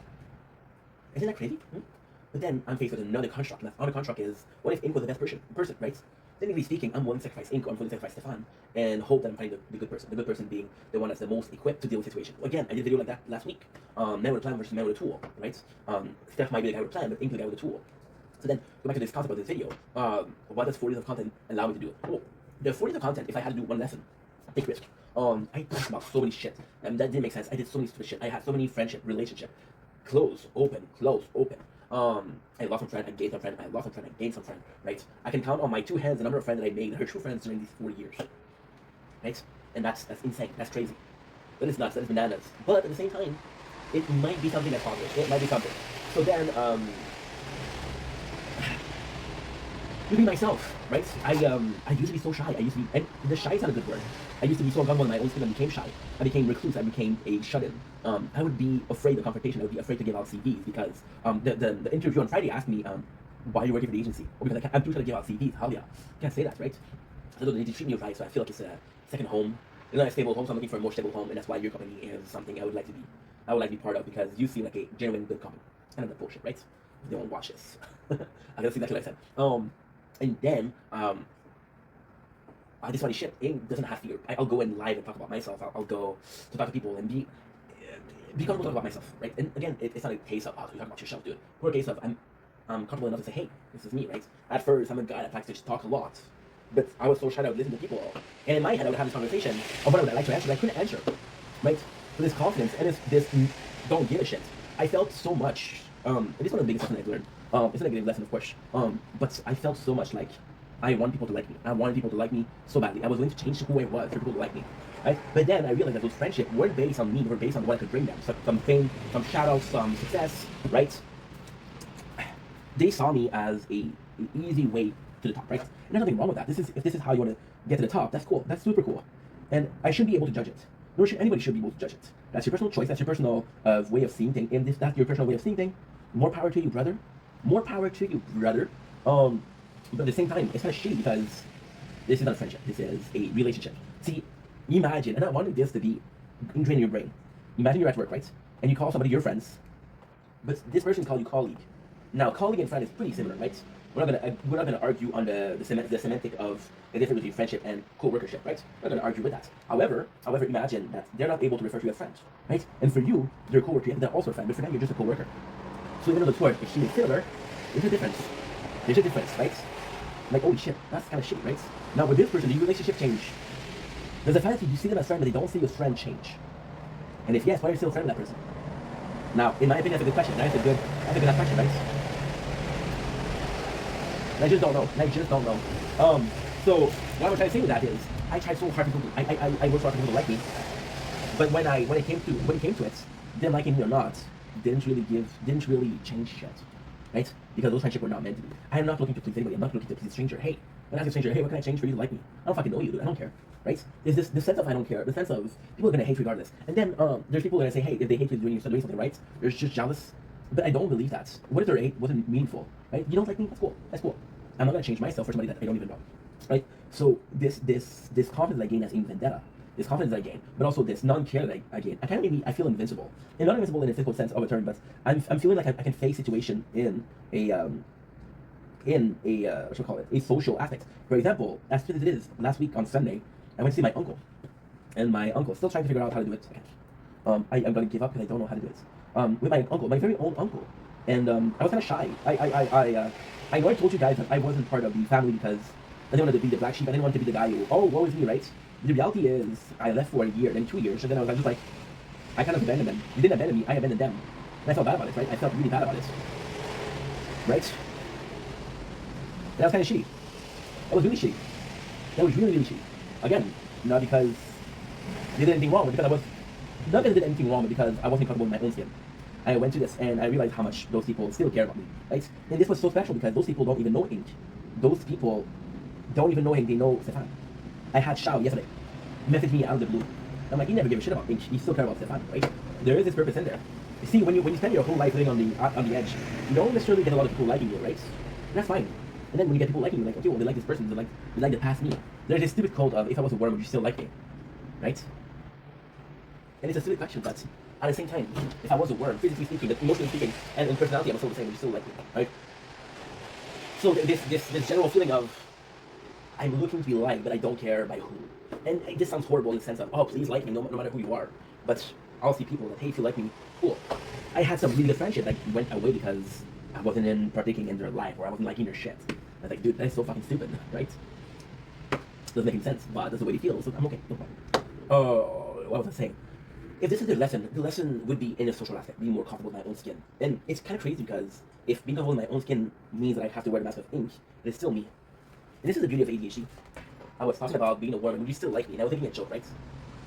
But if I was wearing the mask of Ink and the Ink was still me, would you still like it? I need to ask myself, it's funny. You realize that people are kind of using you, and you realize that people are kind of for themselves, right? And the question that you ask yourself is, or the reaction that you have is, fuck those people, they don't deserve my friendship. It's so nuts. The reaction is never, well, if I was myself, would they like me, right? Technically speaking, this is contradictory. They like me for what I can bring them, they don't like me for me. But if I wasn't this person and we were just talking, see, this is the most important part. A person will use you for opportunity, right? A person will use you for opportunity when they see this opportunity. But if they don't see an opportunity, they won't use you because they cannot bring anything, right? For example, I have this Maserati car, right? You'll say, oh, I love driving Maserati, right? And you're blaming them because, dude, if I didn't have a Maserati, we wouldn't be friends. But you're giving them the opportunity to use you for Maserati because you have Maserati. So what is the answer here? If you have nothing to give to people, they won't use you. If you show that you have things to give to people, then they'll use you. So it's kind of on you to not be used, right? Which kind of sucks. So yes, this comfortability, this assurance is this confidence. I was talking to a guy who I knew from way back, and I was talking to him, and he wasn't doing well, and I wasn't doing well, so I was kind of helping him because this person is very similar to me, very similar to me. I see him, and I see a 26-year-old Ink. I see a 26-year-old Ink who's depressed, who wants to, right? And I was talking to him because helping him felt like, yes, I was using him. Absolutely, I was using him. Helping him feels like helping this kind of version of myself I couldn't help. So I couldn't save myself, but I can save someone who's like me, and I kind of feel like I'm saving myself, right? He was talking to me, and he kept on talking about how he was part of his account, which he had 2,500 followers. And I was like, did I ever tell people that I had 9,000 followers? Did I ever use that? And the craziest thing with that is people will say, hey, you got 9,000 followers. And they'll come to the live and say, there's nobody here. Or they say, hey, you barely get some views, you barely get some likes, right? And the people, they give out this value to your empire, right? They give this value to the empire, but at the same time, this value is so meaningful but meaningless. It's meaningful for them, it's meaningless for you. Or it's meaningful for you, and it's meaningless for them. I was that guy who told my parents, Dad, Mom, I'm so close to making something out of myself. Just believe in me. And I still not something I can be proud of myself. I'm still not where I want to be. I'm still not half where I want to be. So what do I tell them? You were right, I was wrong? Or am I still fighting? Right? Am I still fighting? And if I'm still fighting, is it still to prove them wrong? Do I still need to prove them wrong? Where's this need coming from? Is it coming from a desire to prove myself? Is it a desire to be acknowledged? Or is it a desire that stems from insecurities? Right? Well, secretly, I kind of believe that I cannot make it, and because my parents believe that I cannot make it, then I tend to agree with them, right? Type shit. But if I'm feeling less insecure, does it actually mean? If I'm feeling less insecure, does it actually mean that I don't need to prove myself? If this desire to prove yourself is stemming from insecurities, but this default that you have, this clothes you have, is gone, right? What does it mean? What does it mean? Does your insecurity, that all that it brings, all of the needing to for X, Y, Z, if insecurity is gone, does X, Y, Z is gone too, right? Or maybe this confidence comes from denial, right? Maybe instead of saying I don't care what people think of me, it's more so I can't control what they think of me, so I can't really expect them to like me or hate me, right? So I just go with the flow. If they like me, hell yeah, we won. And if they don't like me, well, shit, they didn't like me, right? I don't know. It feels like I'm leaving. I'm not leaving making content, but you know what I mean. Feels like I'm leaving this full-time dream with more question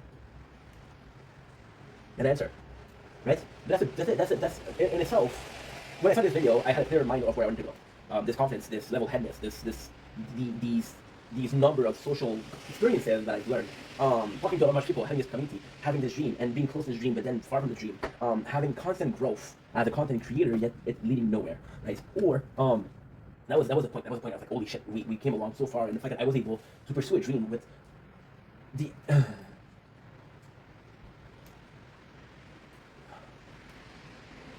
wow, okay. The growth and the possibility of where we could go could have been the answer. The fact that I was able to believe in myself, to live the dream. The fact that I was able to have these last 4 years with nothing but a dream. A dream, some save money, eating a ramen like a fucking broken. Ramen is still fucking good, trust me. That it was possibly the answer. But maybe the biggest, that is insane. This was the original plan, this was the answer. But I realized, talking about it, that I'm leaving with more question and answer, right? So what if the biggest lesson or the biggest gain I got from 4 years of making content, right, was I now have more question than answer. And then you're saying, dude, this is not positive. Well, kind of is. Me leaving with more question than answer means that I care enough to ask a question. And I'm actively looking for an answer, right? And me actively looking for an answer is me caring enough, right? The smartest people were people who had knowledge. The smartest people was people that asked questions because they cared enough, you know? And yeah, maybe me asking myself more question means me getting more answer. I was talking about this and I was like, holy shit, I wish I started making content at 24. I was talking with this with Bucket TV, who also did making content. And Butler was like, yeah, but the fact that we're older, because we're older also, is a better thing because it brought us some experience, brought us some maturity, right? What if me asking those questions led me to maturity? What if I wasn't even mature enough or even grown enough to comprehend or to have a general vision of life? Thinking about it is life. I'm not a Fortnite streamer, I'm not a Minecraft streamer, I'm just a dude with a camera, you know? I'm just a dude with a camera. I feel that's kind of nice. I feel that's kind of nice. I feel like this is so positive. I feel like $1 million. Fuck a dream. Fuck inspiration. Fuck aspiration. Fuck your goals. It was always about a man with a camera. And just like I get behind. I don't need to be the most famous. I don't need to be popular. I don't need to be rich. I don't need to accomplish anything. I'm just a dude with this camera. Believing in something. Believing in possibility. Believing in an opportunity. Believing in a chance. Believing in the future. Not knowing what this future is. What if this job I'm going to start on Monday, hopefully, doesn't work out? But I need a person, and this person talks to me about chakras and fucking cards and fucking zodiac signs and fucking rocks, right? And they make just enough sense for me they make just enough sense for me to start believing this shit. I'm going to become a spiritual content creator, right? Or what if, just like PewDiePie, I was talking about this last week, and he's content creator, and now PewDiePie was the most successful because he had a kid and has a loving wife. What if these 4 years, these blood, sweat, and tears, only had meaning as a single dude in his 30s? What if a dad ink or a married ink? What if this was all meaningless? What if I found purpose elsewhere? Right? But yeah, my big attraction to making content is purpose. Is it the leading cause? I don't know. I'll never know. And that's just fine. I love you guys. Take it easy, please. Don't blink, it's your boy Ink. Welcome to the show. You guys are doing well because we're having a wonderful day on this 23 May 2025. We are about to be doing season 5 of Trailer Park Boys. I started yesterday, but I cannot find the file, so we have to restart from the get-go. Actually, let me check again.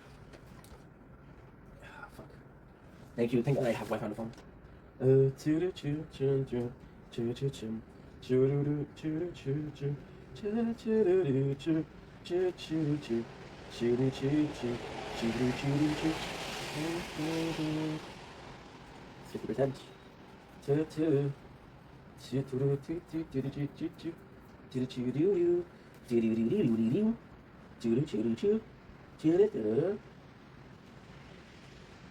Has this gambling issue.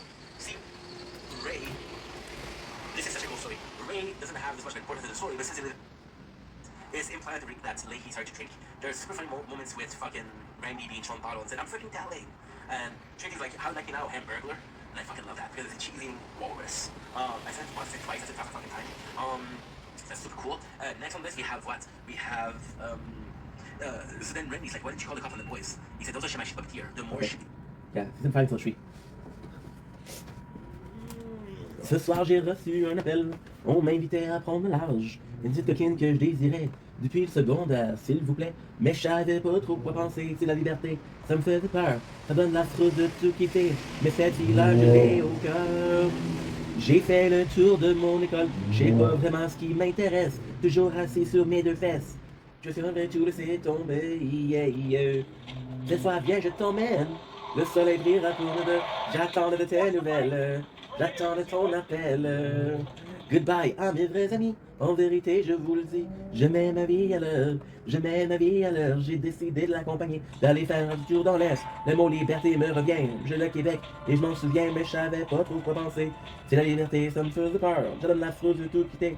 Mais cette fille-là, je l'ai au cœur.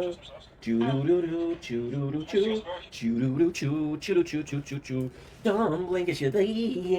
Welcome to the Computer Show. It's a because I'm having a wonderful day on this 23 May 2025. Here we are with 10% batteries and a whole season of Trailer Park Boys to do. I'm going to be able to finish it, but at least I'm going to be able to do episode 3 and 4. Let's remember that season 5 is not only one of the most, but the longest season after all, since the very beginning. So, Season 5, episode 3 is called The Fucking Life. Basically, this is a very unimportant, episode, but it does bring in question what's going on. So, for example, we know that Ray has a problem with gambling, but to where his problem is. For example, when he steals money from,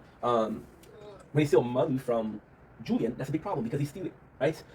Ricky wants to go back to Lucy. We see how much it is. We see the motivation behind Lucy. Trinity is becoming a mess. She's a good father. Ricky is a good father. Might not be a good, and that's what I love about Lucy. I don't like a lot of things about Lucy, but I think that Lucy knows how much Ricky likes Trinity, and I think that Lucy knows that at the end of the day, Ricky fucking best dad. Even though season 6 she's going back with Randy. See, season 2 Lucy was with Randy. Season 6 Lucy was with Randy. Season 2 Sarah was with Ricky. I want season 6 Sarah to be with Ricky, please, por favor, bro. Trailer Park Boys season 3 is also it's such a cool episode. Is the boys are not broke because again, Corey and Trevor lost all their money, but they still have equity.